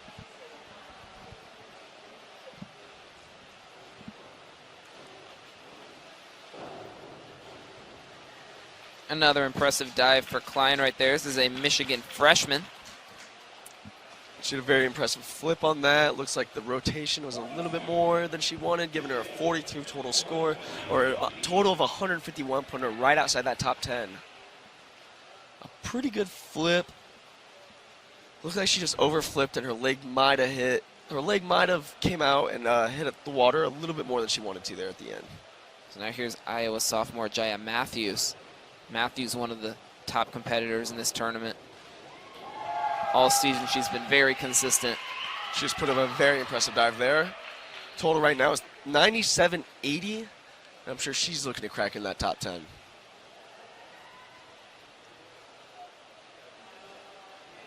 Yeah, the 97.80 is not a particularly high score compared to what we've seen so far, but a 60 score on the dot right there will help her. That will put her back in the mix of things. She's in the 9 spot right now. She slots in there with a 157.8. Matthews is someone who's been so incredibly talented all season with 2 of the top 3 diving scores in the 3-meter at all. It would be very surprising to not see her in this A final. And right now she's positioning herself to get there. And now we just watched Jessica Parado, a senior from IU, another competitor that's been in the top 10 all season.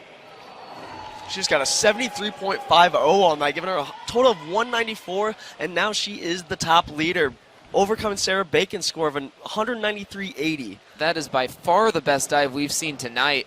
Parado really making herself known. She competed for it last year, lost out to Sarah Bacon and some of these other competitors as well. Parado is really trying to establish herself her senior year, and she's done a great job giving Bacon her first time not being in first place.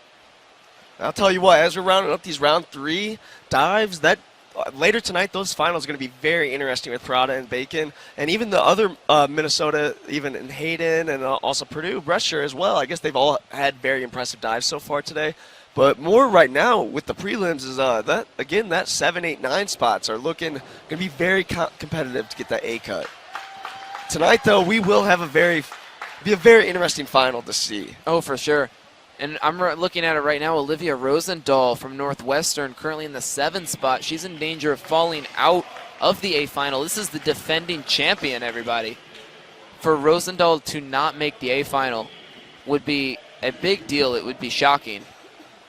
And currently she's sitting there at the 7th spot, as I mentioned. And so with Cameron McPherson, with her 3rd dive, we are now halfway through this event, and it looks like we will be taking a short intermission.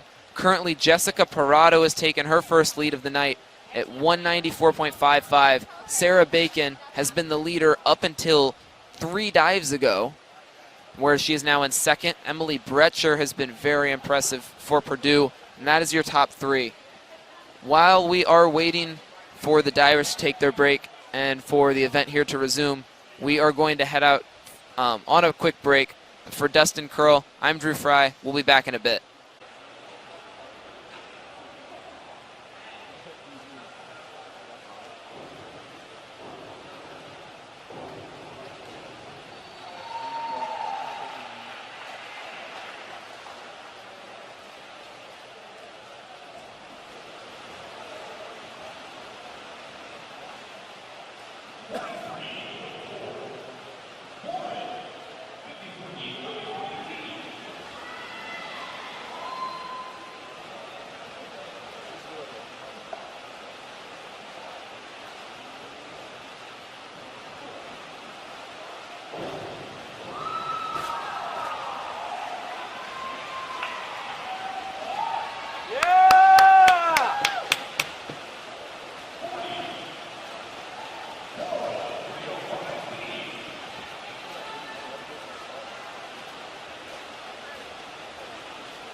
Welcome back to the Big Ten Women's Swimming and Diving Championships.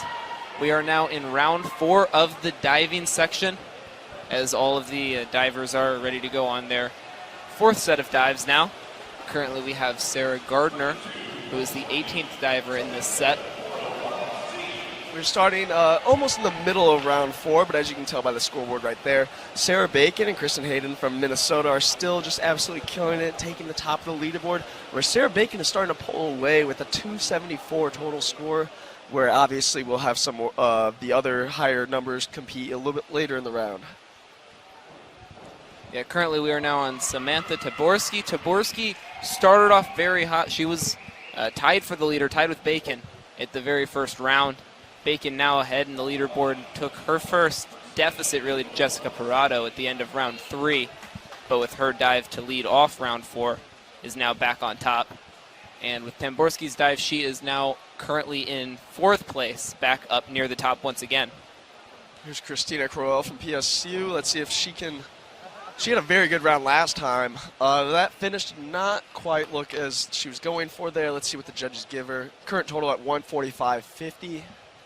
The lead score, 274. Yeah, not quite the score she was looking for there in round 4 with only a 21, giving her a total less than she would like, not quite making the top 10. Yeah, that's got to be very disappointing for Crowell there. She had such a good initial set of rounds right there. Her last round in particular was incredibly strong, and she was able to get up into the leaderboards at one point. But after that dive right there, her legs hit the water early.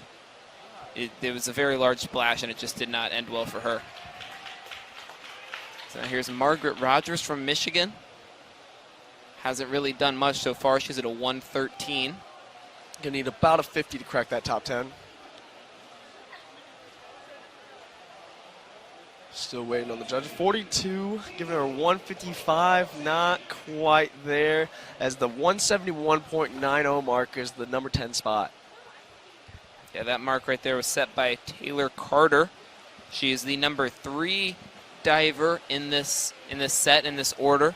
So it helps her that she's sort of able to get up at the top early.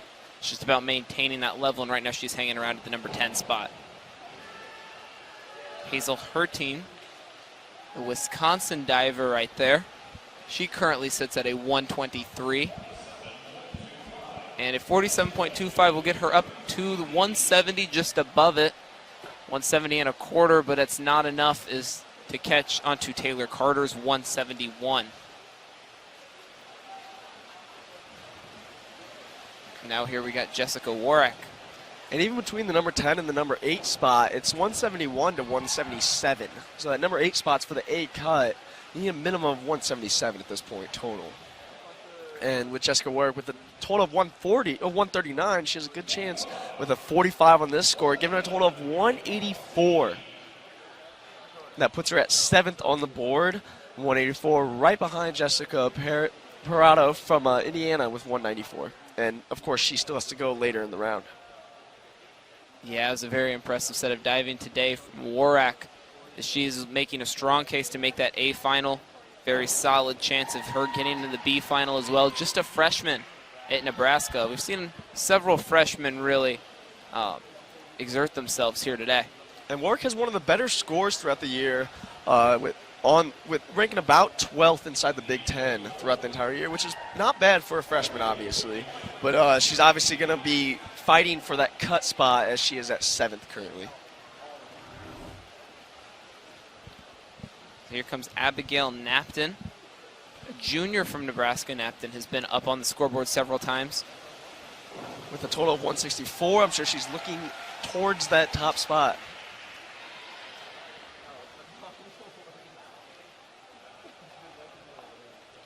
Anything above a 20 will get her up into the scoreboard, and that is a 61, far above a 20. She now has a 225 total. That puts her firmly in 2nd place. And we were talking about the University of Minnesota divers earlier, but now look at the Nebraska divers giving a little bit of a comeback now with the 2 of the top 4 spots. Yeah, we currently have 3 Minnesota and 3 Nebraska divers up on the scoreboard right now.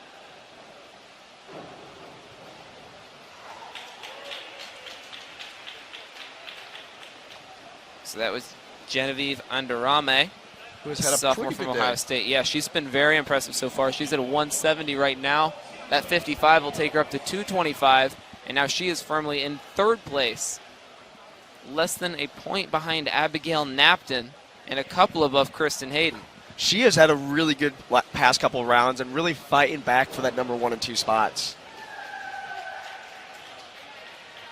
Alexandra House now. It's the 121 total score. We're waiting on the judges with a 50.40, 171 total now, 172 total now. Still does not make her at that top 10 as the number 10 spot is 182 flat, but does not put her far out from it. So now here is IU freshman, Indiana freshman Alyssa Wang right here.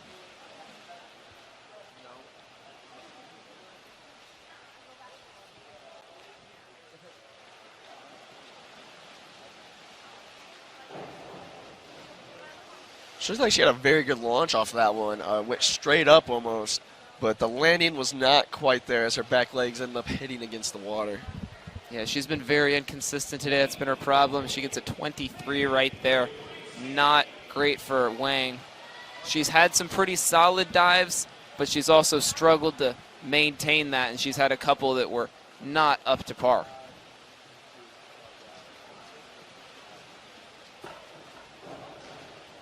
So Rutgers' Megan DeMeo goes in. Had a very nice soft touch finish at that one where it made her finish, she slowed her body down. Giving her a 41 from the judges, 172 total, but again puts her roughly 10 points behind that number 10 spot. Yeah, it seems like the 170 range is sort of balancing itself out to be par at the moment. It's the women that have really topped that. I mean, a couple in the 200s, a decent amount in the 200s now that are really establishing themselves, and those are the ones that are planning on making it into that A-cut. So Alexandra Hafe from Wisconsin. She's currently sitting at a 140, so she has a very good chance of getting up into that solid A-cut, B-cut range. And there she does. She finishes with 185, put her at the number 9 spot. Have not seen her name up on the scoreboard that often. Have not seen many Wisconsin divers up there, actually. That's true. Wisconsin has not had much success so far, but she's looking to change that, and she's getting there right on that border between the A and the B.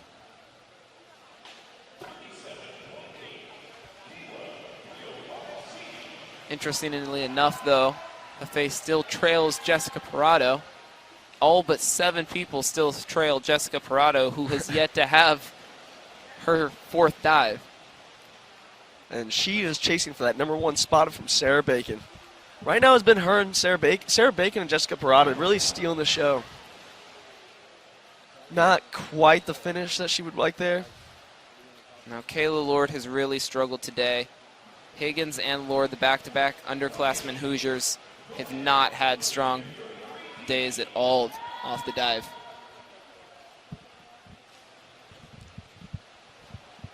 So here we have Jolyn Harris.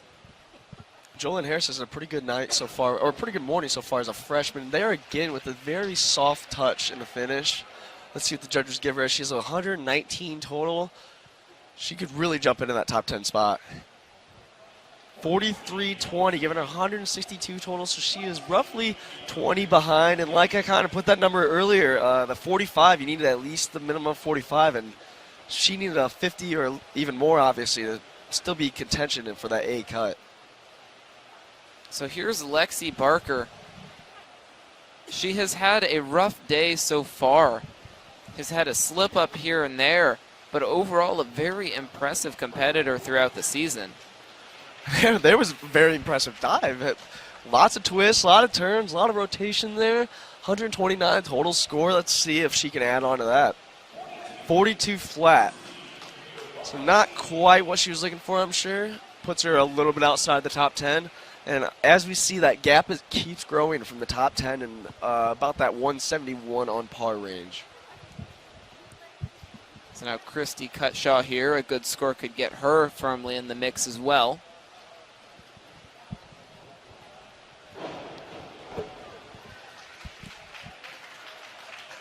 Christy Cutshaw, we saw her break the top 10 last time with her last dive in round 3. A 35, a little lower score than she would like to expect here, 174 total. Puts her only about 10 points behind in the top 10, though, so she can still make comebacks in the next 2 rounds. Now here's Rutgers' Marina Williams, who's really struggled today, an 87 overall. That dive looked a lot simpler, a little more consistent.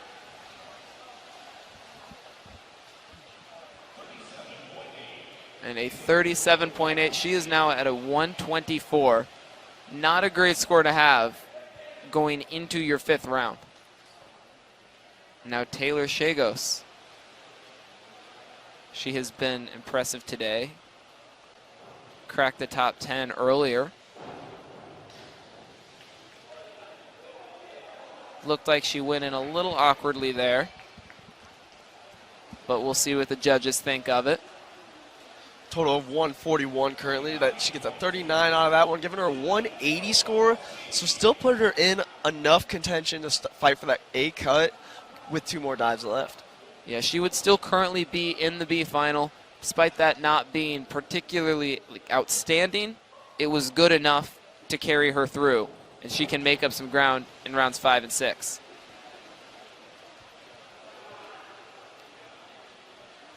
So there's Jenna Douglas, also from Rutgers. A 24 after she went in a little awkwardly as well. And now we're on to Renee Sue.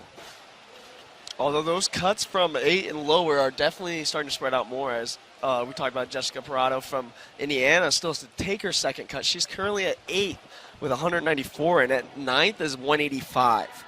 So there's about a 10-point gap between even that cutoff spot right now. And if you're hovering around it, you're definitely going to want to up your scores here coming up in the next 2 rounds.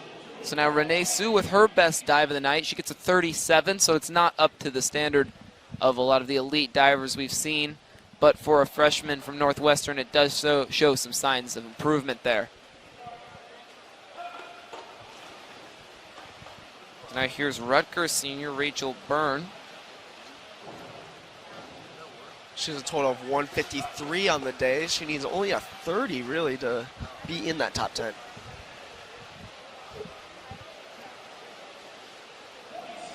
And a 47.60, giving her a total of 200, putting her at that number 7 spot. So she is right at that cutoff spot where she wants to be currently at this time. Yeah, Rachel Byrne, another name we haven't really discussed that much. She's just been consistent. She's put up the points she needs to put up, averaging about a 50 per round. And she's representing Rutgers as well, because she's been about the only name from Rutgers that has been in contention with that top 8. Now Thelma Strandberg from Iowa at a 159. A good dive for her could propel her up above the 200s.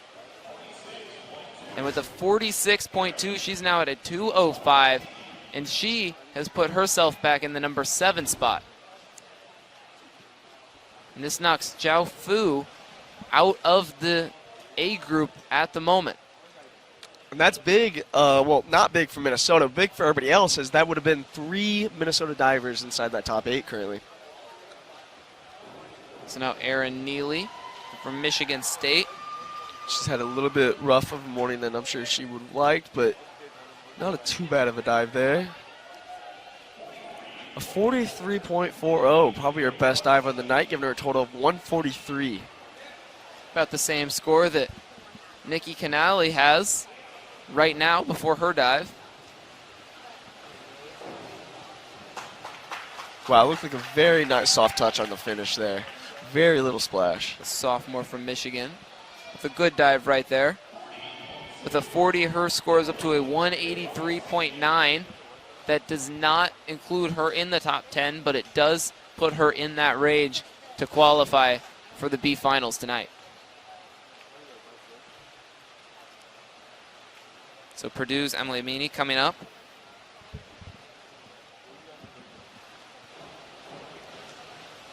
Meany, another one who's right in that middle of the pack range. A good dive here could get her up into that top 10. We've seen her name come on and off the board.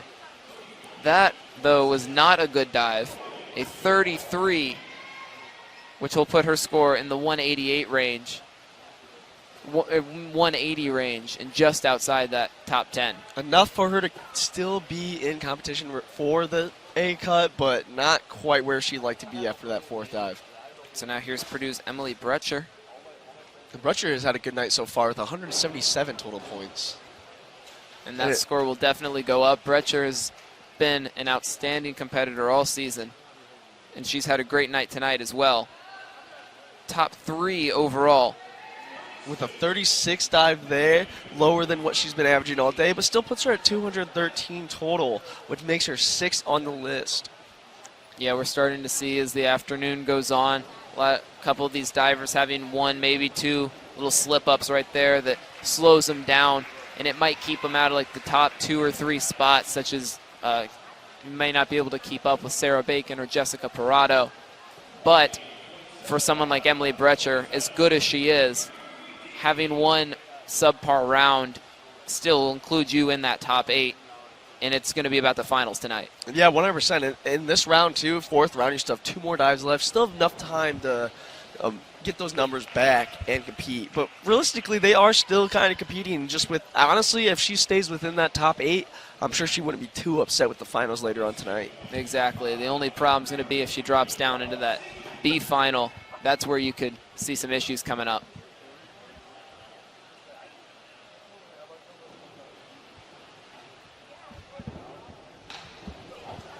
A little bit of a smack there at the ending. Yeah, you could hear that from up in the booth. Maren Blois did not have a very high-quality dive there. Still gets a 42 on it, though. It is. I guess the sound ended up worse than the dive itself, which the score is what matters. It really, yeah, I mean, it really is. A 42, I'm sure she's not too upset about that, especially when I'm sure she felt it, how she hit the water, too. Exactly. So now everyone in the top 10 is currently above the 200 mark. So Claire Park goes in. She would need an upper 50s to crack the top 10, which is very surprising for her. She has had a solid season throughout the year, but it's not been great for her tonight. So Morgan Meissner now from Purdue. And Morgan's had a pretty good night so far. She's at 156. She needs about a 50 to crack that top 10 list. But I'm sure after this dive, if she's still in contention with that top 8 cut, I'm sure she wouldn't be too upset. Exactly. It'll start to pick up here as we get down to rounds 5 and round 6, where some of these competitors have really got their nerves going, where you got to watch that scoreboard and see what you need to qualify. A 156 currently. Let's see what the judges give her. A 51.80, putting her in that top 10 with a 208.25, actually giving her that number 8 spot, so she is inside that A cut. Yeah, as we're looking on the scoreboard here, as you can see right there, that 1 through 8 is what has become especially important. After that, the real cutoff is 9 through 16. The top 16 will be able to compete in the finals later tonight, but it's the top 8 that will get the A finals chance right there.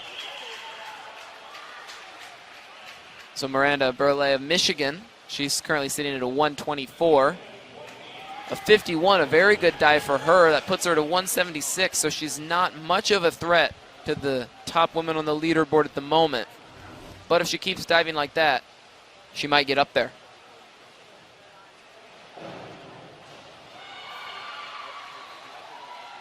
There's Hallie Roman from Nebraska.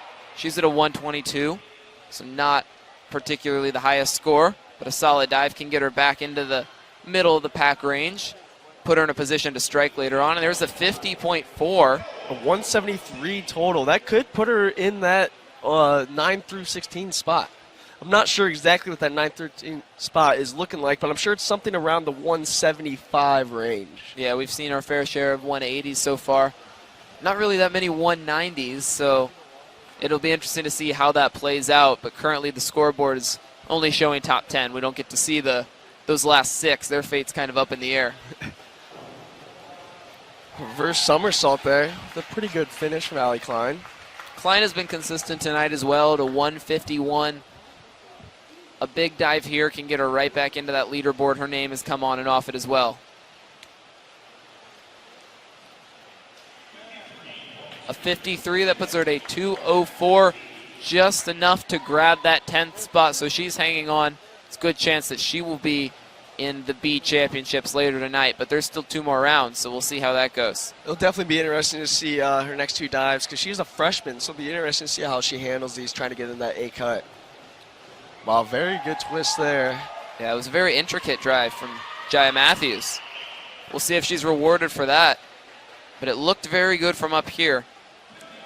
52.50. Looks like she was a total of 210 now, and that puts her right at that A spot. She's right there on the cutoff. And puts 3 people from Iowa inside that top 10. And now here comes Jessica Parado. Her main goal is to see if she can knock off Sarah Bacon. And with the impressive score that Bacon put up last time, it's going to be very hard to do. Let's see what Parado gets. She's at a 194 right now. It was a 54, so it's enough to put her back in that 2 spot, but not enough to close that gap with Sarah Bacon. There's such a large gap between that number 1 and 2 spot now. It's incredible. Yeah, that just shows what Sarah Bacon has basically been doing all day, but especially in round 4. She had a spectacular number in round 4 to break that lead even more open. So now here's Rosendahl with a 164 currently. With a 49 right there, she goes up to 213.6, and that puts her in the 7th spot. Right at that A cut spot is going to be very interesting these next couple of rounds because that is where most people are just flirting with those numbers. They aren't really reaching that top 5 anymore, but once you get through 10 through 7, that's where a lot of those numbers are, a lot of them are getting the same numbers. Pretty good overall dive there. But looking at the scoreboard now as we approach the end of round 4, it's interesting to see you've got the defending champion, Olivia Rosendahl right there. Emily Brecher has been one of the top divers all year. Jaya Matthews, one of the top divers all year. And Samantha Taborski, who started off incredibly strong, tied for first place with Bacon. All 4 of those are now fighting for the last 2 spots in the A finals. Yeah, that'll be very interesting. As you said, like, they're all very talented divers. There's no doubt about that. And they are all fighting for an A spot. Sarah Bacon with another very impressive dive there. And not only that, we can look at Purdue senior Morgan Mixner and Minnesota senior Zhao Fu, both who have now fallen off the leaderboard. They competed in the A finals last year here in the Big Ten Championships, or not here, but in the Women's Big Ten Championships. They were in that A final of the 3-meter dive, and they're not even in the top 10 at the moment. Yeah, I mean, but the people that are in the top 10, honestly, have just been having a great showing today. They've been very consistent with their dives. They've been able to consistently put up decent numbers, at least maybe have 1 round or so in the 30s. That's about it. And like Sarah Bacon there, she had her around just now in the 30s, but that still puts her at 3:13 with a very comfortable lead in first place. Yeah, of course, as we were talking through this, you could see Sarah Bacon go for her next dive, extends her lead now. It's going to be incredibly hard for anyone to catch up to her. Either she has to slip up or someone is going to have to be diving out of their minds. It's Taylor Carter with a very big applause from the audience here. Indiana diver. She's a 171 total and a 62.10 on that dive, giving her 234 total, putting her very high at the leaderboards, right behind her teammate Jessica Parada in third place. Yeah, a lot of support here for Taylor Carter, not only with the impressive dive, which generated some applause itself, but also having that home pool advantage right there. So now Indiana currently has the number 2 and number 3 divers who would be going into this final. Granted, it's very early, and a lot of those names are going to start falling off the board. I think this might be one of the first times all night, though, we have seen 2 Indiana divers on there. Yeah, Indiana has not had an overall great night. Parado herself has just been a standout, along with Sarah Bacon. It's sort of been those two throughout the whole night. But other than that, Indiana has had several letdowns. It hasn't been a great performance. No, yeah, it really has not. As we've been talking mainly about University of Minnesota having all those divers up there, and currently now they're down to 2. Several Minnesota divers coming up, though, that will probably help out. We've got Kristen Hayden right now, who's currently on the board still and about to extend a lead over most of the other women in the pool.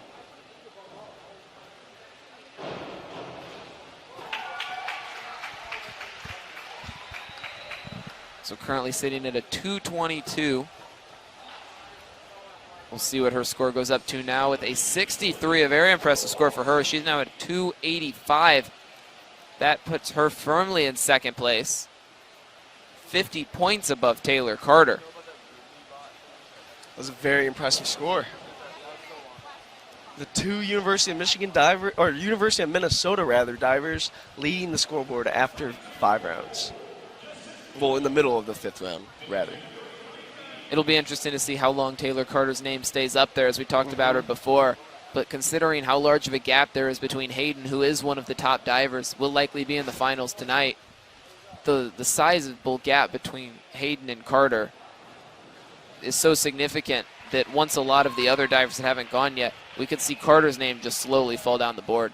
No, yeah, 100%. Once you start getting one of those higher numbers, just keep adding on to their 5th round. I wouldn't be surprised if we do see Taylor Carter's name move a little bit lower. But again, it's going to be right around that 6th spot, that 6, 7, 8 spot. That'll be very interesting. So now Morgan Justice from Minnesota coming up, currently at a 163.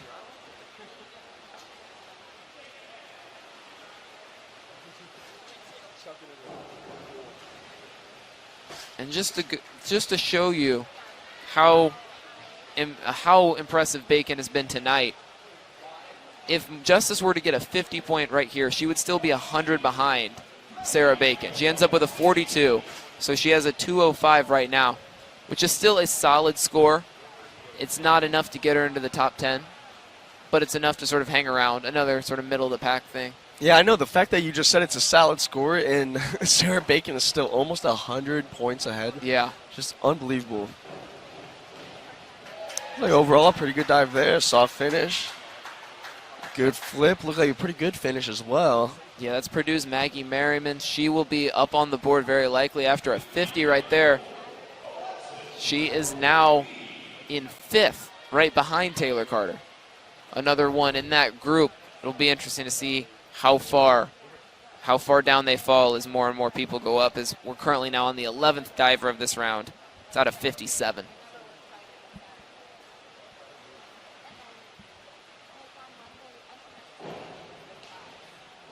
Alexis Vincent from Purdue as well, currently sitting at a 155.7. A 44.1.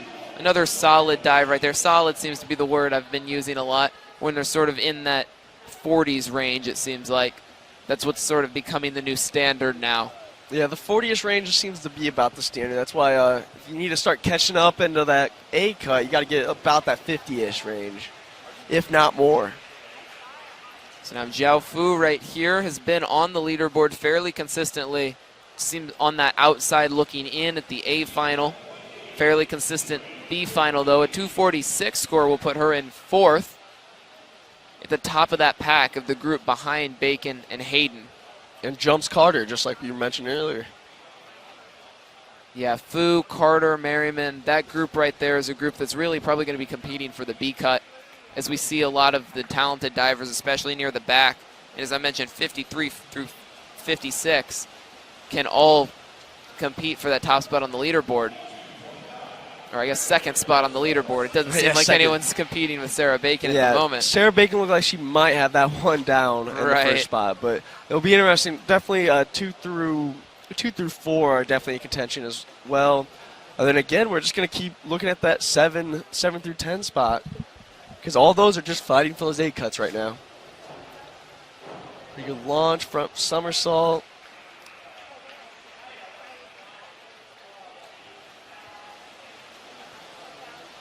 156 total going into this dive, and she gets a 30 from that, leaving her at a 187.30.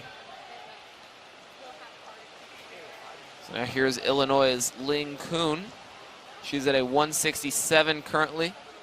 Kuhn and Shagos been the only real representatives of Illinois tonight. Shagos has been put up a very solid performance tonight. Kuhn, on the other hand, struggling a little bit. That dive, she seemed to go in a little awkwardly. Let's see what the judges think of it. 34.5.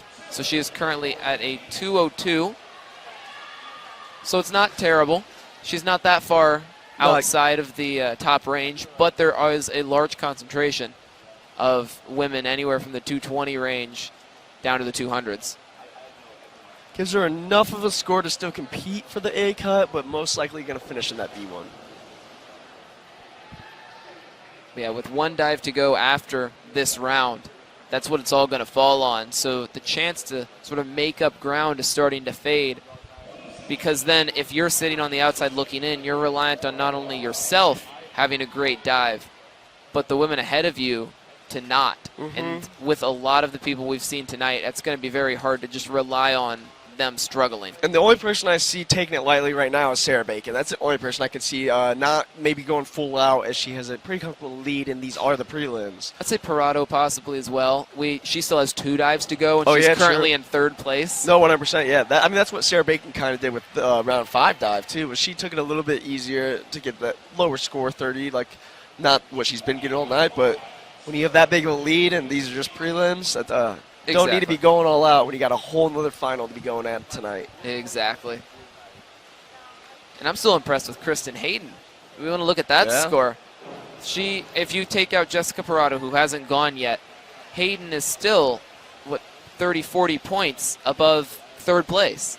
Yeah, 100%. I mean, Kristen Hayden, like we've mentioned her a decent amount of times throughout all of her dives. She's been up there in those leaderboards. She has not quite gone that high, though. Number 2 with that kind of a score. So now here's Samantha Temborski, who started off really hot, has started fading a little bit as we go along, but still can get herself right back in this mix with a good dive right here.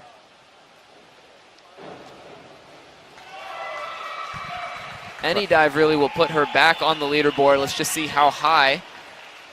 A lot of people seem to be happy about that dive here in the Aquatic Center. A 211 total score currently. 54.60 on that dive, giving her a 265 total score.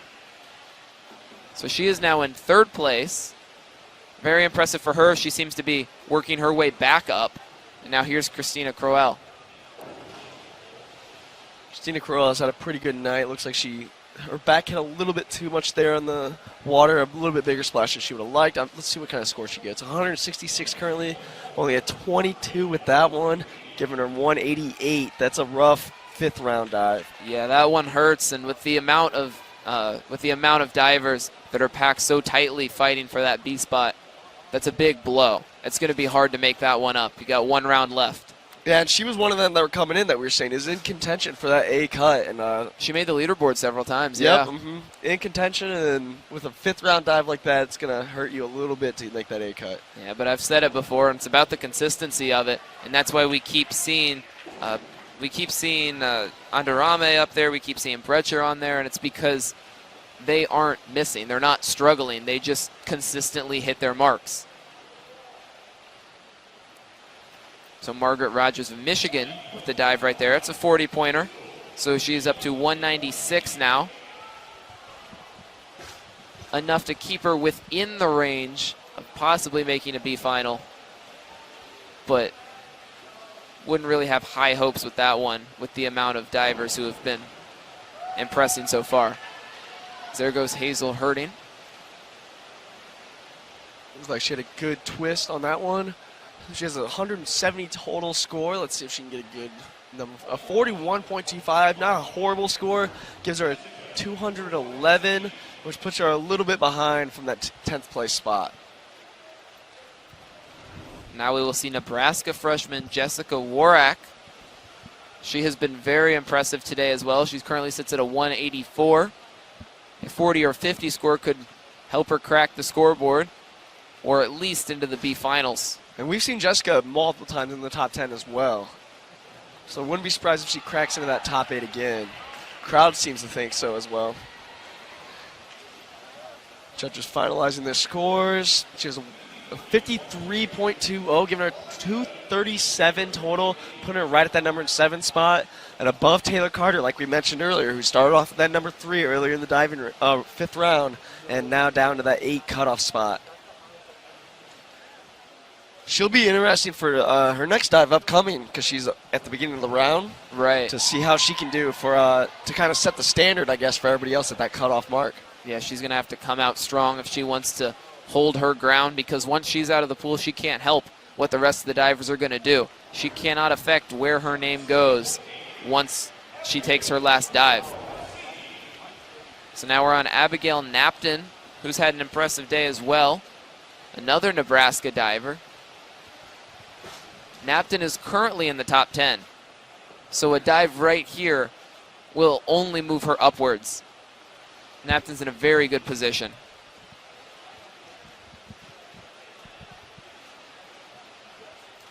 A lot of focus on the preparation. Launch, reverse somersault, pretty solid finish. 225 total score currently. Let's see what this judges give her on this one. 54.60 for that one, giving her a 280 total score, putting her at that number 3 spot, which is a pretty good spot to be. Yeah, she is now right behind Kristen Hayden. With numbers like those top 4 spots that I've already gone through there, 5 dives, it's going to be interesting. It looks like they've pretty much solidified their spots within the final 8 cut. It'll be interesting to see those kind of 8, 7, 6 spots fill out. Yeah, but keep in mind there's still a whole nother round. Yeah, that is true. The second to last round here, there is still a lot of diving to go. And while there are some divers that we can pretty much confirm are going to be in the A final tonight, if your back hits the water, if your feet go in funky and you end up with a 20. That is true, yeah. That is a good point. There is a very tight concentration that can all leapfrog you. There are a decent amount of divers right now competing for that 8 cut as well. It's not just 10 or so that are competing for that top 8 spot. Seems that we have about 15 or so that are competing for that top 8 spot. And so now as we see on the scoreboard, Genevieve Angarame back up into the top 5 as well. She's now in that 4 spot. And she has been extreme, probably one of the most consistent all night, I would say. Just constantly being up in that top 5 spot. Yeah, she has been very impressive. Here's IU's Alyssa Wang. She's the first of 3 Hoosiers, which will dive in the span of 5 competitors. But none of them have really established themselves yet.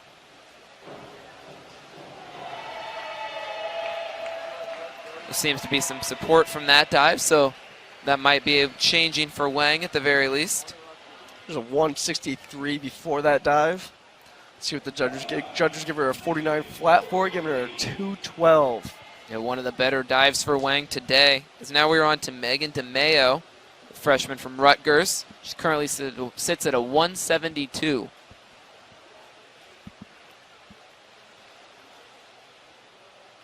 She's taking her time. Lots of focus, like you said.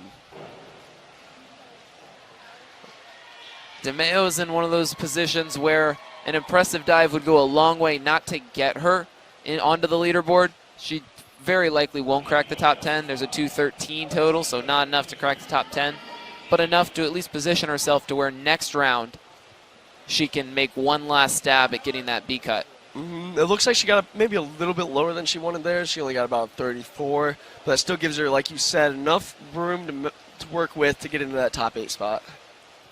Now here's Alexandra Hafe at a 185. She's had an impressive night, been on and off the leaderboard herself. It would take a very strong dive to get her back on the leaderboard right here.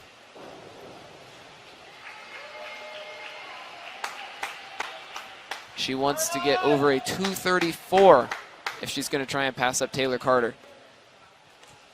And with a 185 going into that, the judges give her a 46.8 on it, giving her a total of 232. Just missed that mark. She is very likely in the B final based on her score at the moment, but not enough to get that top 10, which is the mark that we can sort of keep track of, you know? Yeah, that's about the only mark we can keep track of. Exactly.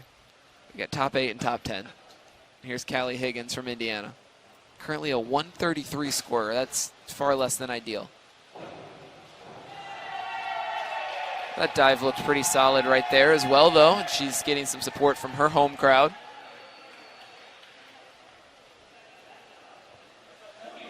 A 44. A 44 is very impressive for Callie Higgins. She has struggled all day. And now here's Kayla Lord looking to do a little more of the same. Try and follow her teammate and improve upon her past scores. And for some of these younger divers, honestly, like the scores that they're getting, I feel like just competing and being in competition with some of these more elite divers at the top is enough of the self-confidence booster for them. Yeah, it's about the atmosphere of it. It's such an intense environment, especially earlier when you're in the pool, and later tonight, once you're in the middle of the finals, there's going to be a ton of fans from all sorts, all around the country, all around the conference, looking to compete. It'll be packed, that is for sure. There's going to be tons of people inside the Aquatic Center. There's no doubt about that, from all over, supporting their Big Ten teams. And yeah, like you said, it creates an atmosphere. Even earlier at the prelims, there was crazy atmosphere and yelling. And it was the prelims; it wasn't even the finals yet. So even now for diving prelims, you still get that kind of an atmosphere, and you get those nerves because you want to compete in that big crowd tonight. Yeah, and one of the great things about the preliminaries too is that it's not all about first place. You can have one swimmer or one diver that's just all the way out in front, and then your team is just cheering you on, like, come on, get fourth place, you know? Oh, yeah, that's actually one of the better parts about it, too. Yeah, exactly. You're not competing. You're not exactly cheering on for first place. You're cheering on for first, second, and the rest, I guess. Yeah. In this case, you're cheering on 1 through 8. Yeah, earlier in one of the races, I remember the entire Iowa fan base and the whole team was just so pumped up as one of their swimmers was able to edge into that third place spot. And that's the fun of it. That's what's great about these sort of events. When you're in the championships, it's not all about just head to head, like Iowa beat Minnesota, Northwestern beat Purdue. It's not about that. It's about your team. It's about the environment and just pure competition. And so now back to actual diving. Christy Cutshaw is off the board for Michigan. And we've seen her name a few times. She just got a 212 total score, leaving her off the top 10, but we have seen it float around within that top 10. Yeah, she's been sort of fading a little bit. A 37 on her last dive was not great. Here's Marina Wilkins of Rutgers.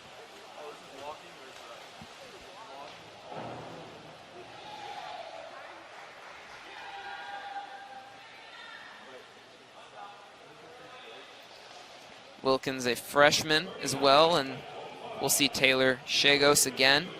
Another freshman, a couple after that, Renee Sue. So as you mentioned, for these younger competitors, it's about being in the environment. Yeah, it's more about just getting the experience at the Big Ten Championship than really, at this point, when you're in the round 5 and you can tell with your numbers that you can't compete much, just getting the experience, getting the confidence level. Although for Shago, she's been fairly solid so far.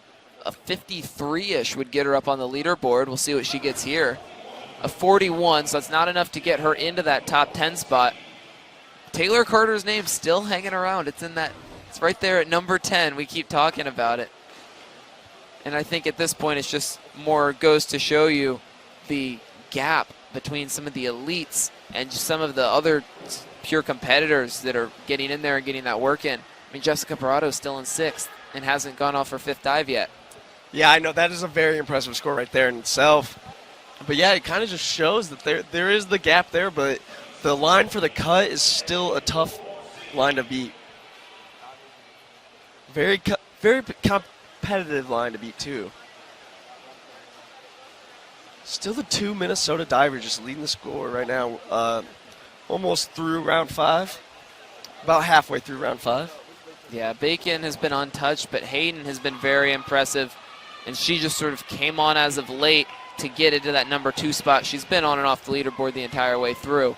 But that number 2 spot is what's very critical for her. And a 42 score for Renee Sue. That's a good dive for Renee. She's struggled so far today. That's a really good confidence builder and a point to build off of. She's got one more dive after that.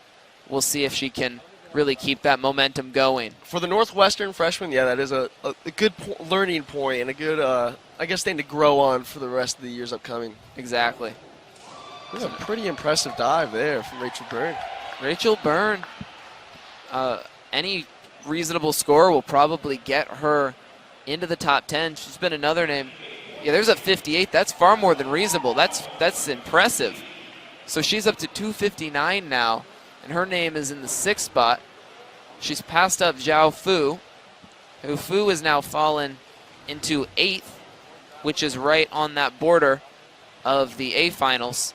And there are still several divers to go that haven't gotten their names back up on things that are expected to get back into that leaderboard. And here's one as well with a total of 248.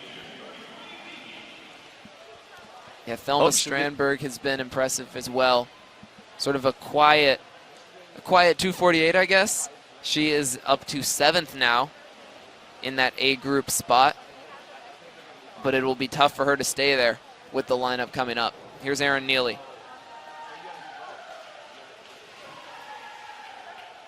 143.2 for her. Neely, the Michigan State sophomore.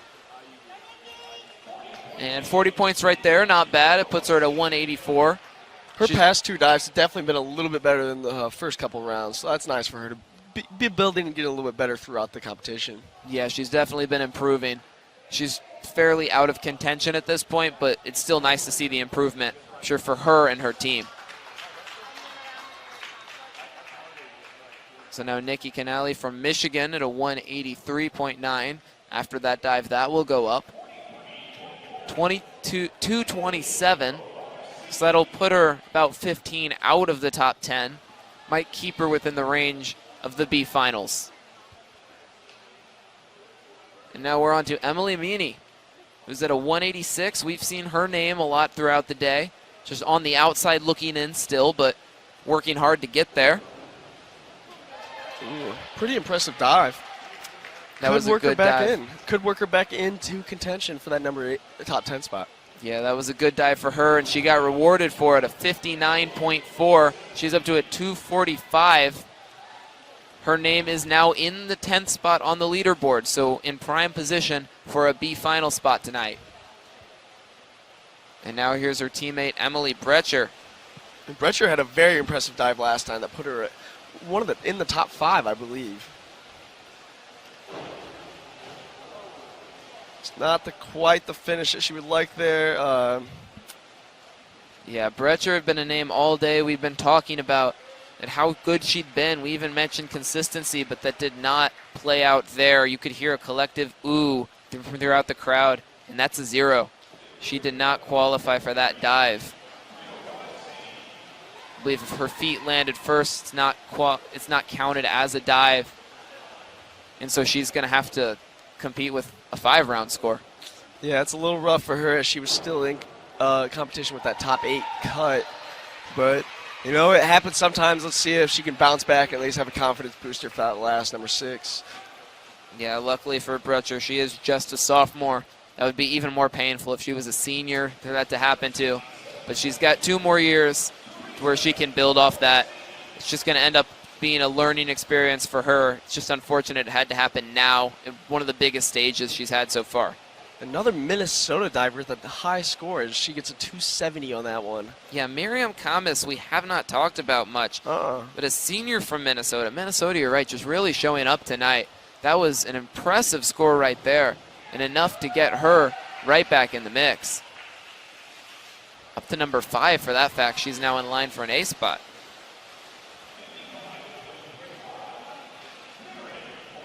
Kamis actually a top 10 diver this year in this event. She's put up a score of a 334. Right now she's sitting at 270. So in her last round, she would need a 64 to top it, but she can still at least come close if she doesn't get that high.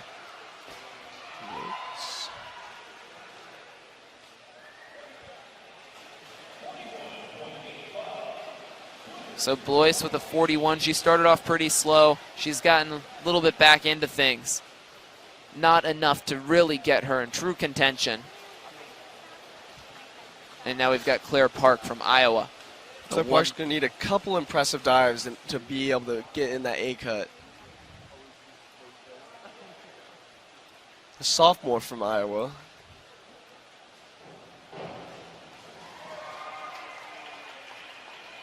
Looks like she had a pretty nice soft touch inside that water at the end. We'll see what it finishes off for the judges' scores. 39.20, maybe a little bit less than she wanted to expect in order to compete for that cut. It puts her at about 218.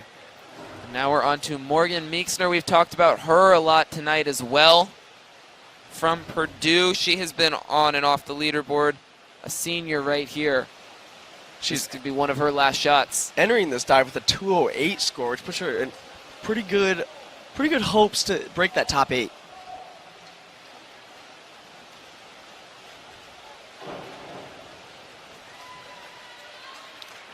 A 40 would do it. Would put her in the top 8. We'll see what she gets right here from the judges. They give her a 39.2, just missed that 40 mark. But it is enough to get her back into the top 10. She is in very good position to get that B spot. Yeah, going into your last round, that is about where you want to be, is that 9-10 spot, easily to jump over somebody and get in that the A cut. So now a Burley from Michigan, the 176 at the moment. About a 40 will get her up to the 216. Now we're on to Hallie Roman. Roman, the freshman from Nebraska. She's at a 173 right now. She's had a couple of very impressive dives tonight as well. Let's see if she can improve on that. And like you said, a freshman, so it's very impressive to see her kind of be putting up these kind of numbers. Yeah, Roman has always been sort of on that outside looking in position. Haven't seen her name up on the leaderboard yet, but she's always close. She's close enough to where you have to talk about her. Exactly. She's been getting about like what she just got on that one as a 35. She's been hovering around those all kind of night. I believe her last one or the one before that was a very impressive 40 or 50 score, though, which brought her up a lot. Yeah, 35 seems a bit low for her. Now here's Allie Klein of Michigan. Well, Allie Klein has been very consistent all day. That's a good dive right there. It's another freshman. 52.5 out of Allie Klein, giving her 257 total, putting her at that number 8 right at the cutoff spot. Yeah, it did not take the judges long to figure out where they wanted to put her. Did not at all. So now here's Jaya Matthews looking to get back on the leaderboard after her incredible 2019 season.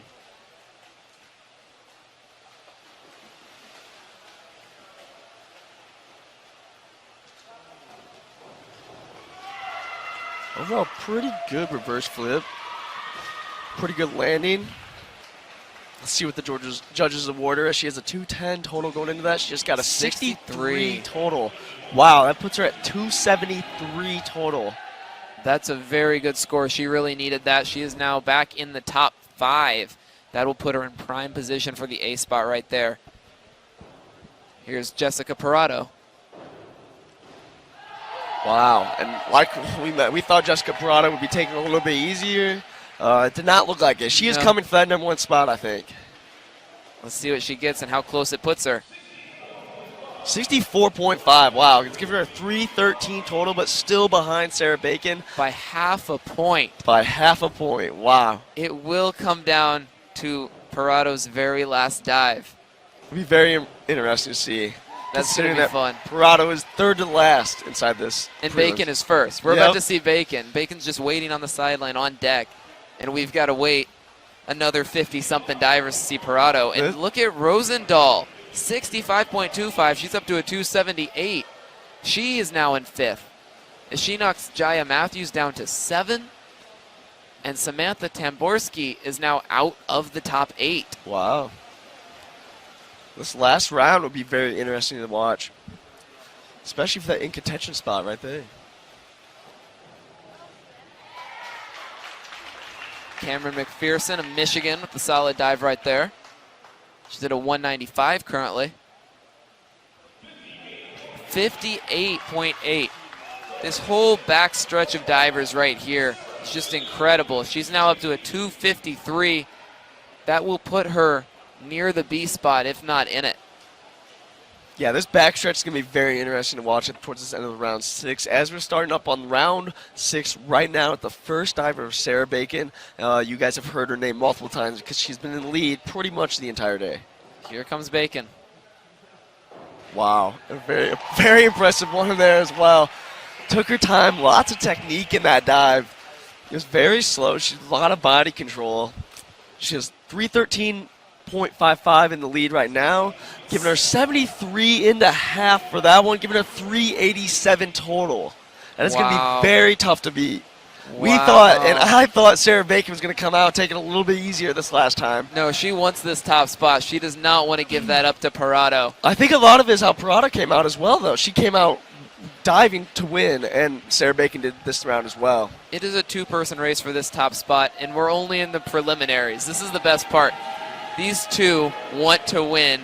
They have that competitive edge. They're not willing to give up any ground, even in the trials. No, right now it looks like they're kind of taking these last dives as almost finals practice. It seems like they're just trying to get their last couple reps in before they go on tonight and face off against each other for that Big Ten crown. So now here's Taylor Carter. We've talked about her a lot. One of those divers that's been firmly upper tier, just right there on the outside, not able to get up there to the very top. And with a 234 total, let's see what the judges give her that one and put her on the scoreboard and where she ranks on the scoreboard.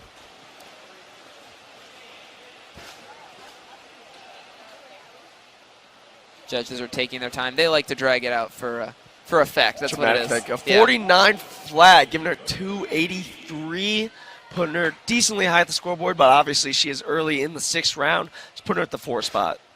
So yeah, Taylor Carter up to the 4 right now will definitely drop. She will probably fall out of that top A group. It'll be interesting to see if she can stay within the B group, though, or if 12 other divers can come and surpass her. How we just saw the back end of that round 5, it'll be very interesting. The last couple divers in this will have a very good job at jumping a lot of those divers out and pushing them lower and lower. So Lauren Boone ends with a 462. It will very likely not be enough to get her to qualify tonight. Her day should be over. And that's what we're going to start to see. A lot of these divers who are in it for the experience or who have had off days or however you want to constitute it, a lot of them, this is going to be their last dive of the night, and they'll have to wait until other competitions down the line, whether that be a different diving trial tomorrow or if it's next season or next tournament, however it works out. So now here's Kristen Hayden, someone whose night will very likely not be over. She is currently at a 285, enough to put her in 3rd place without this dive.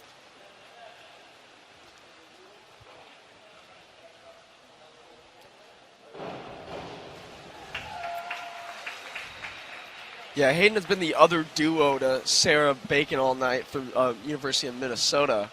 Let's see if she can top the leaderboard along with her teammate right now. She's got a total of 285, like Drew mentioned. We're still waiting. There's a 57 flat from the judges, giving her 342 total. Can't quite catch Sarah Bacon with a 387, but she's still holding that number 2 spot pretty tight. Yeah, Kristen Hayden and Sarah Bacon, that duo of Gophers right there, assuming they keep it up, they will be earning a lot of points for Minnesota tonight. And as we've mentioned before, this is a Minnesota team that's currently has a firm grasp on the 4 spot, but isn't quite there, ready to make that jump to the top 3. These 2 divers can really help their cause. No, yeah, it'll be very interesting to see how this final works out tonight, especially, I'm sure Minnesota is extremely excited for the diving finals tonight, as if they keep having some of the top 2 divers, yes, they'll make a huge comeback within this Big Ten championship going into the last day tomorrow. Oh, yes, if I'm the Minnesota head coach, I'm ecstatic with what we've got so far. I mean, that's 60 points right there if you're able to get the top 2 spots. Sarah Bacon last year finished 2nd, and she's looking to avenge that and take the number 1 spot. She lost it to Rosendahl. It was very close. It was 6 points, 6.5 points difference right there. So the Bacon and Rosendahl rivalry a little bit. Bacon's coming out on top in the prelims, and it's probably hoping that Rosendahl sort of falls out of that A group so she doesn't have to worry about her as much. Yeah, I mean, Rosendahl obviously has had a great day so far too. So, but I don't see that happening where Rosendahl does fall out. It'll be a lot of those names though. We have been mentioning multiple times tonight that are starting to finalize up there. Not starting to finalize, but getting there, finishing up on their very last dives. A lot of those names. It's gonna be a very interesting final tonight, as they've been kind of just hopping around left and right over each other. We're gonna see Rosendahl and Matthews is later on from Iowa. Yeah, here's Merriman diving right now for Purdue. She's got a 232 at the moment. Has had a consistently decent night. Andarami from OSU. She's still got to go again. She's right at that cutoff spot. I'm sure she'll jump in the top 4-ish. Yeah, I mean, we've got Hayden, we've got Andarami, we've got Tamborski. I would have said Brecher earlier. A lot of them hugging together and showing some teammate love. A 50 score.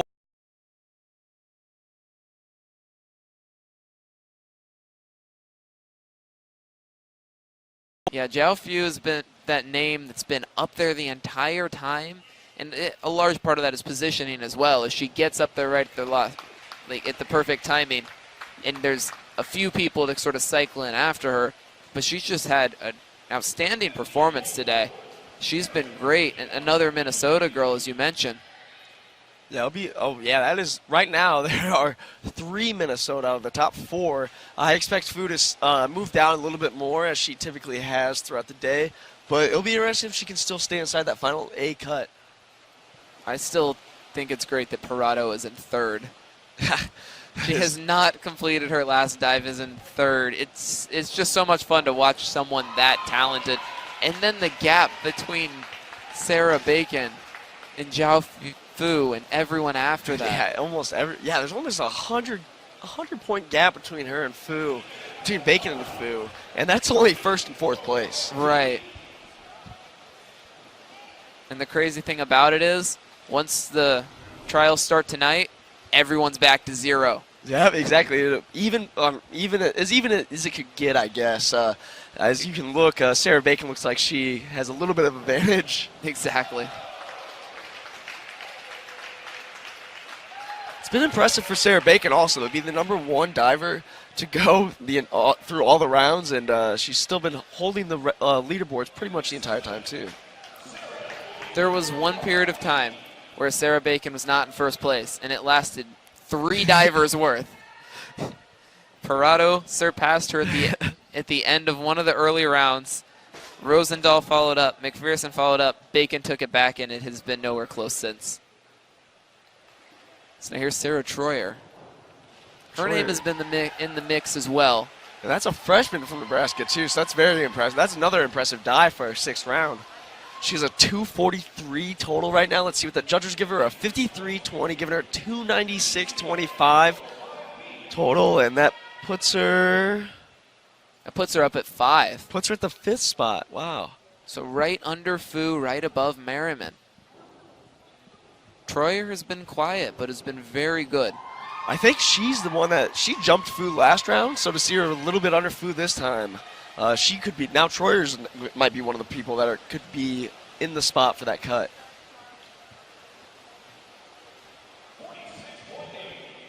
So a 46.8 right there. Ended at 246, not enough. So that will likely be the end of her day as well. And we are now on to Sarah Gardner, the sophomore from Northwestern.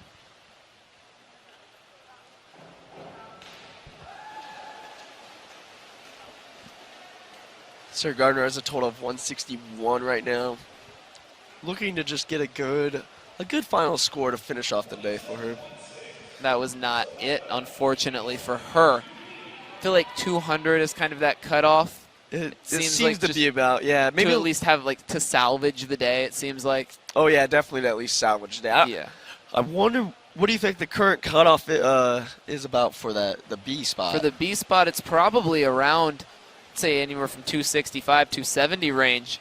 I mean, it's been very tight. That whole pack is right there. Oh, right under the A cut. Yeah, they are only within a couple points. That is. I mean, sure. we've seen how impressive Andarame has been, and she's at 10 right now. Mm-hmm. Well, I guess move that out. She's at 11 right now. As Tamborski jumps up to the 3 spot with a 315.2. Finally jumped Jessica Parada, Yes.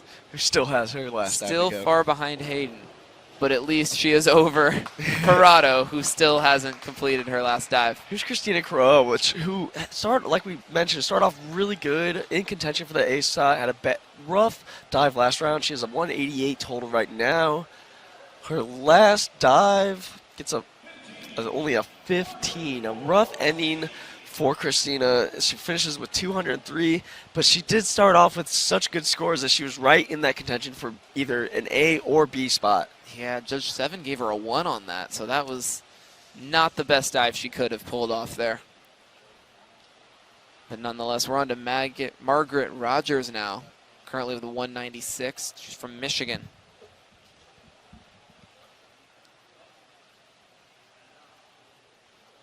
In the approach.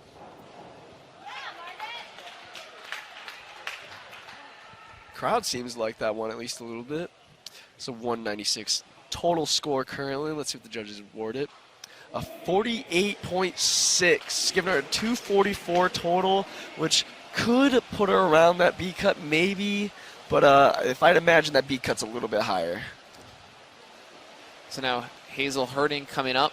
Interestingly enough, you can still look at the leaderboard right now, and we still have Abigail Napton at 9 and Genevieve Andarame at 11, both of which are coming up. They're waiting on the side right there. So those are going to be 2 divers that are really going to jump near the top, very likely contend for the A. So Herding gets a 40.6. Now we're on to Jessica Warak from Nebraska. We've definitely talked about her. She's got a 237 right now. Anything in the mid to upper 40s can get her on the leaderboard. Something in the 50s can put her in a very good position. Her approach, pretty good launch. Looks like a pretty good finish as well.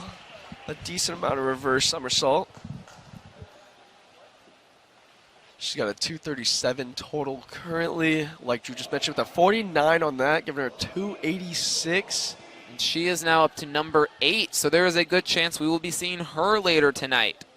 She was right at that cutoff spot, too. But her teammate Napton still has to go, like you said, and her teammate Napton is at 10th, right? Not too far behind her. This right here is Ghost, the freshman from Northwestern. Napton coming up right behind her. She has a 215 total going to this, so she's also fighting for an A spot. She can get a really good dive. A 51, giving her 267. And looks like she'll be around that, possibly B spot.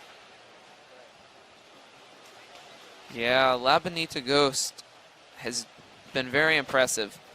She has had a pretty good day overall. I mean, I would definitely not be upset with her day if I was her. Exactly. She's got plenty to improve on, of course, and I'm sure she will. Yeah, but as a freshman from Northwestern, I say from Northwestern, like if Northwestern, it's not a bad thing, but being a freshman, it's impressive to come out as a yes. freshman and compete with some of these divers right now, because some of them are putting on a show even in the prelims. Exactly. Napton with a 67. And now she is up to the number 2 spot, overtaking Kristen Hayden. Well, that's a very impressive one. I did not think that was going to be done. We have seen Napton inside the top 8 all night pretty much, but inside that number 2 spot over Kristen Hayden is very impressive. Wow. And beat Kristen Hayden by 5 points. I was fully convinced Kristen Hayden was going to finish in 3rd by the end of this afternoon. There's Anarami that just went 2. Her total is 275. She's going to jump back in there, too. Ooh, she got a 29, a lot lower than what she was expecting, I'm sure. Still with a 305 total, putting her at that number 6 spot. That's rough. That'll definitely keep her in the finals tonight, but that's likely going to, that one dive right there, likely moves her from an A spot to competing in the B finals. And now here's Alexandra House from OSU. And what will probably be her last dive of the night. She sits at a 219 right now. But yeah, for Angarame, to go from being this competitive, and I think she was the other one we used as an example of consistency. Her and Brecher. I guess we shouldn't have said anything. Yeah, for real.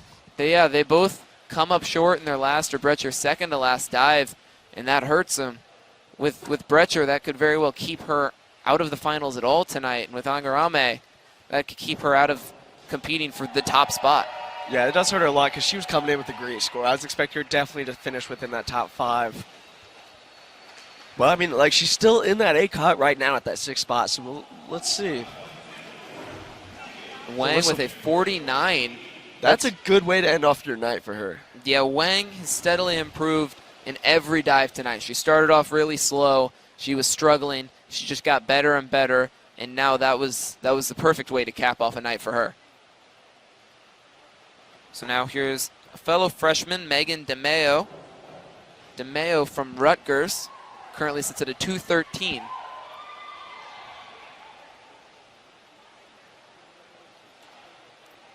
DeMeo has some support here herself, and a 44.4 that warrants that support. She is up to a 257, and that is what she will end on. For a freshman, another impressive score. She just steadily improved as it went along. Yeah, honestly, for the freshmen that are doing that shows really good hope for them in the future Big Ten tournaments. It gives you a lot to work on. Yeah. Now moving on from the freshmen, we have Alexandra Hafe, a senior from Wisconsin. We saw her name pop up on the board earlier. She hasn't been consistently good enough to really contend to be a real threat to be near the top of the leaderboard, but a 44 right there, that's about on par with what she's been doing all day. And she's at a 276. 276, I would imagine that's right around the hover line for the B spot too. Yeah, so she'll definitely be in competition. It's a score to watch out for. But her day is done, and she's about halfway down the list of competitors. Now here's Callie Higgins from IU.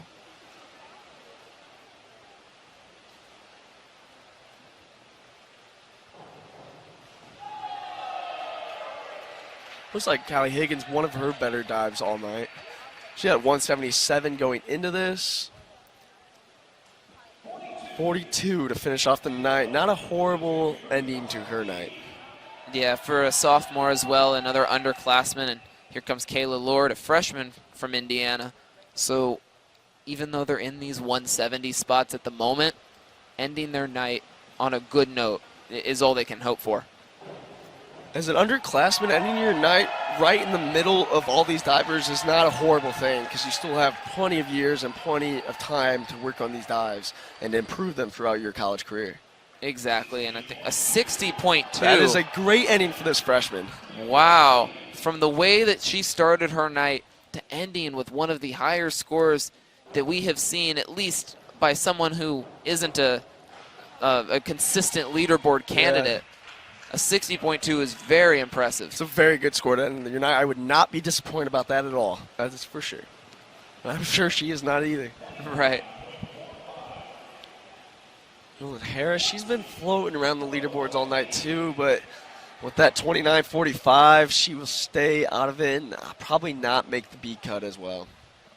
Yeah, on the flip end of that, I feel like that very well could be a score to be disappointed with as you head home, and that's rough that's what's gonna end her day is something like that. But especially when you start off so hot, you get your own hopes up, and your own confidence up. Barker with a solid dive, but ended somewhat awkwardly. We'll see if it affects her score very much. It does not. A 48, that's one of her better dives. Finishing with a 275, like we mentioned a little bit ago, too. That is right around that B cut. A little bit of a twist under the water, but under is not where it counts. It's over, and she did everything right there. 48. Now here's Christy Cutshaw. She was on the leaderboard briefly at one point as well. She's now at a 212. So not enough to where she's really going to compete. This is very likely her last dive.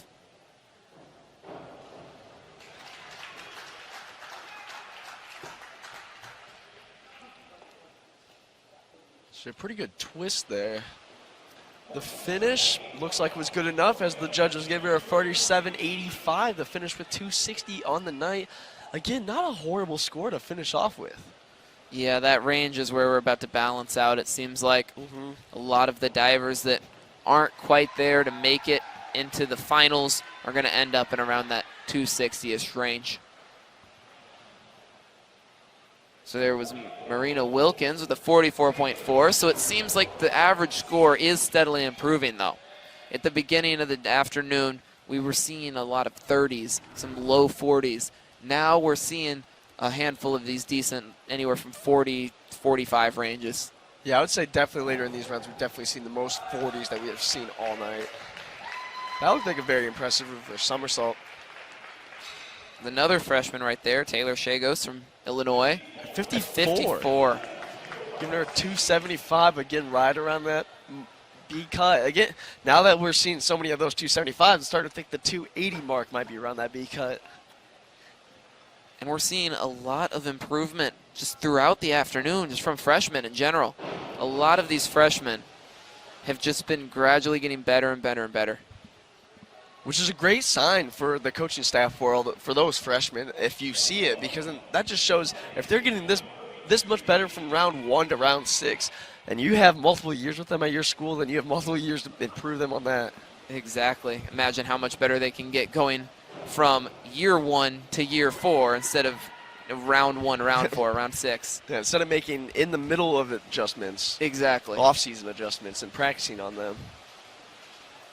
So Renee Sue with her last dive of the night, a 35. Fairly underwhelming night for the freshman. But she does have time, as we've been talking about. And this is a great experience for all of the freshmen to just really get involved and hopefully for them be in the same spot in a few years and then make it count. And competing for the A cuts. As a senior from Rutgers, Rachel Burns, we have seen her name float around that cut spot. And she very well could get back into it.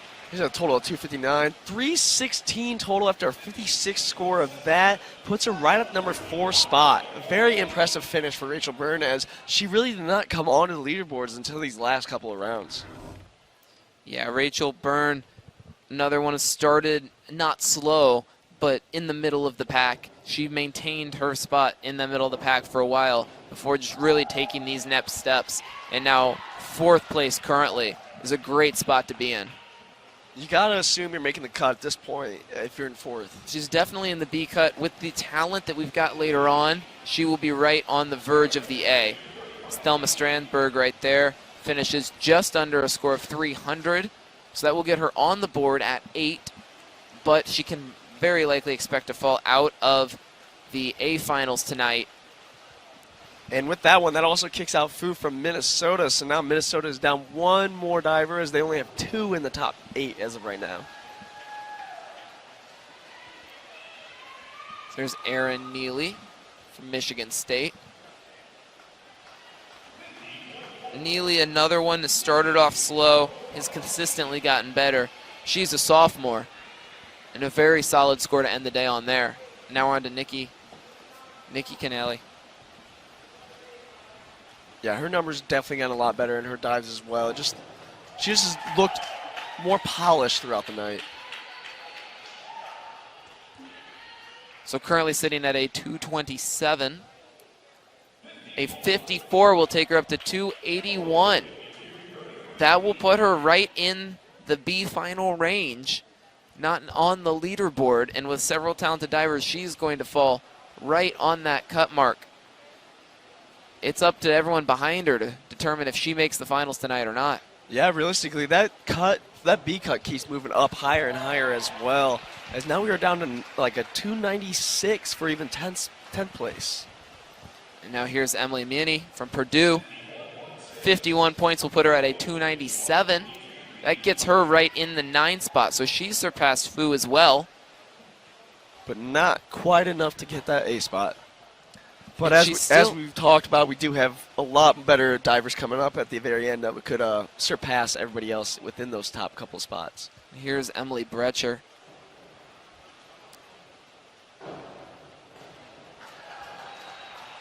A strong dive this time. The last time she jumped off that board, she ended up going in feet first and did not have her score counted. A 57 right there will at least help her day. She has put that up with 5 rounds worth of scores. Emily Brecher definitely deserves to be here. She deserves to be in this competition, but some tough luck and a slip up right there will very likely keep her out of the finals tonight. Yeah, I mean, it happens, but as you said, like, she's very young. She's only a sophomore. She has plenty of time to come back to this Big Ten tournament and possibly win it next year if she needs. So now Miriam Camus right here. A 52.65 will get her to a 323. That puts her in 4th. So now she is currently competing for a spot in the A finals tonight. Just a few more divers that could push her out of it. And as I mentioned, when Fu got knocked out of the 3rd Minnesota diver, there is another one to replace her. Exactly. But Camus is the last of the Minnesota divers that we will see tonight. So that is the end of Minnesota's day until later tonight in the finals. A 46.8 right there will give Vitauskas a decent score, but not enough to put her up on the scoreboard in the top 10. Blois with a 205 right now. She's a senior from Rutgers, so this could very well be her last dive in the 3-meter. She finishes with a 251, a solid 46 score on her last dive, but the 251 means that her day is likely over, and this will be the end of her 3-meter competitions for Rutgers. Now we're on to Claire Park from Iowa. Claire Park with a total of 218 entering this dive. Ooh. Some good twist there, but she stayed everything inside. Nothing really got too loose towards the end of that dive. Let's see what the judges give her.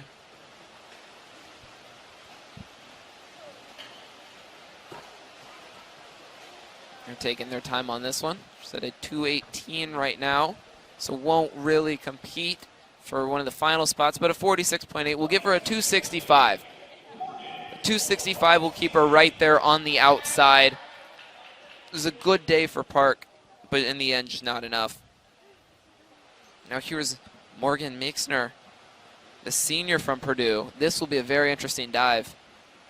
She's in position to be anywhere, depending on how this dive goes. Yeah, she's entering this with a 247. Very focused for the approach. Ooh, a forward somersault. Was not expecting that. She has some support here as well. A 56. 56.7. That will get her up to a 304 and put her in the 9 spot. So just outside of the A finals, but I can almost guarantee you will be seeing Morgan Mixner in the B finals tonight. And Angarame still hanging in there at the 8 spot.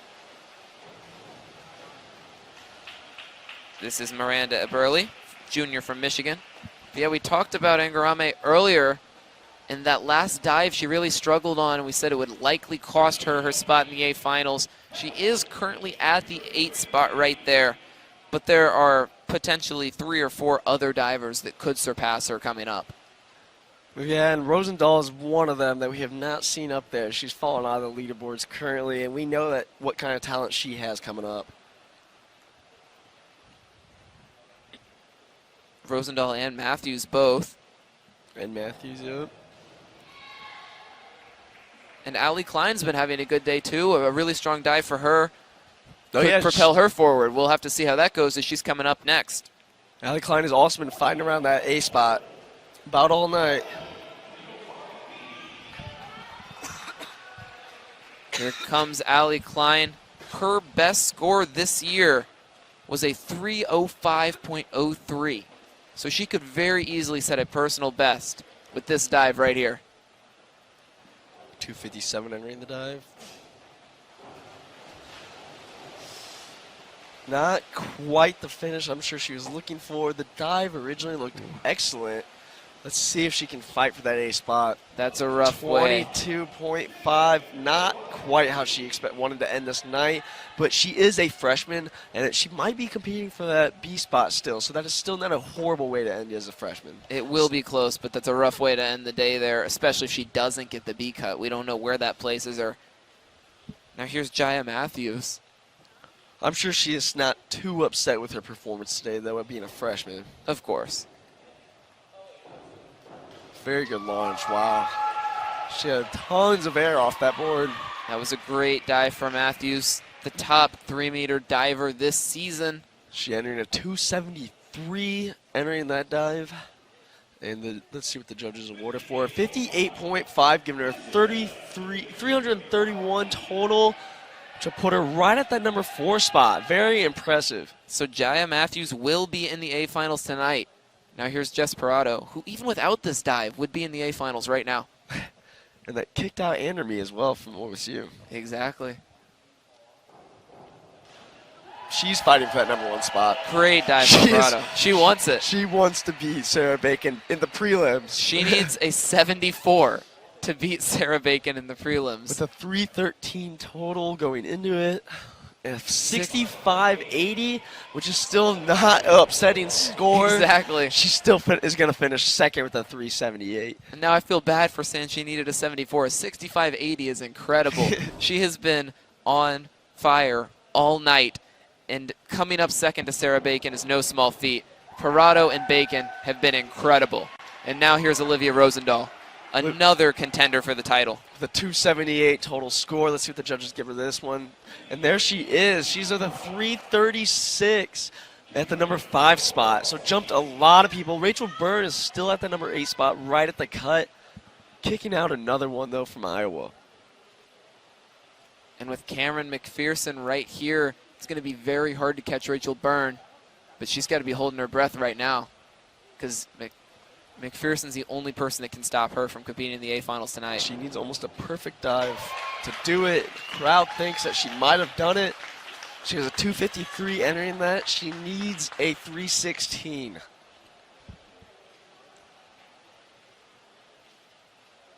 $51.30, not quite enough. 305 puts her right around that number 11 spot. She will be in the B finals tonight, though. Which will make it her in the B final.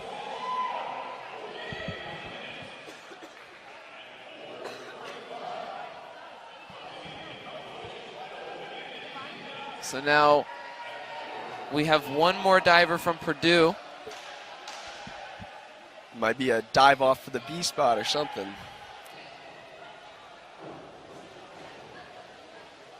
Oh, or maybe score it.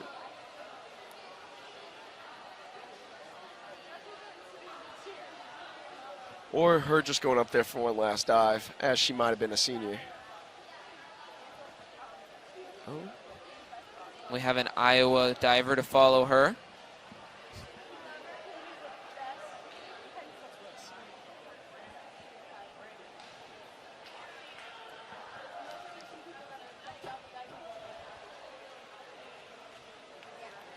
Okay, so that's what's going to wrap up our night here, the afternoon here for the Big Ten Championships. and the 3-meter dive preliminaries. Sarah Bacon with an outstanding performance. Jessica Parado followed her up with one of her own. Both of them were incredible.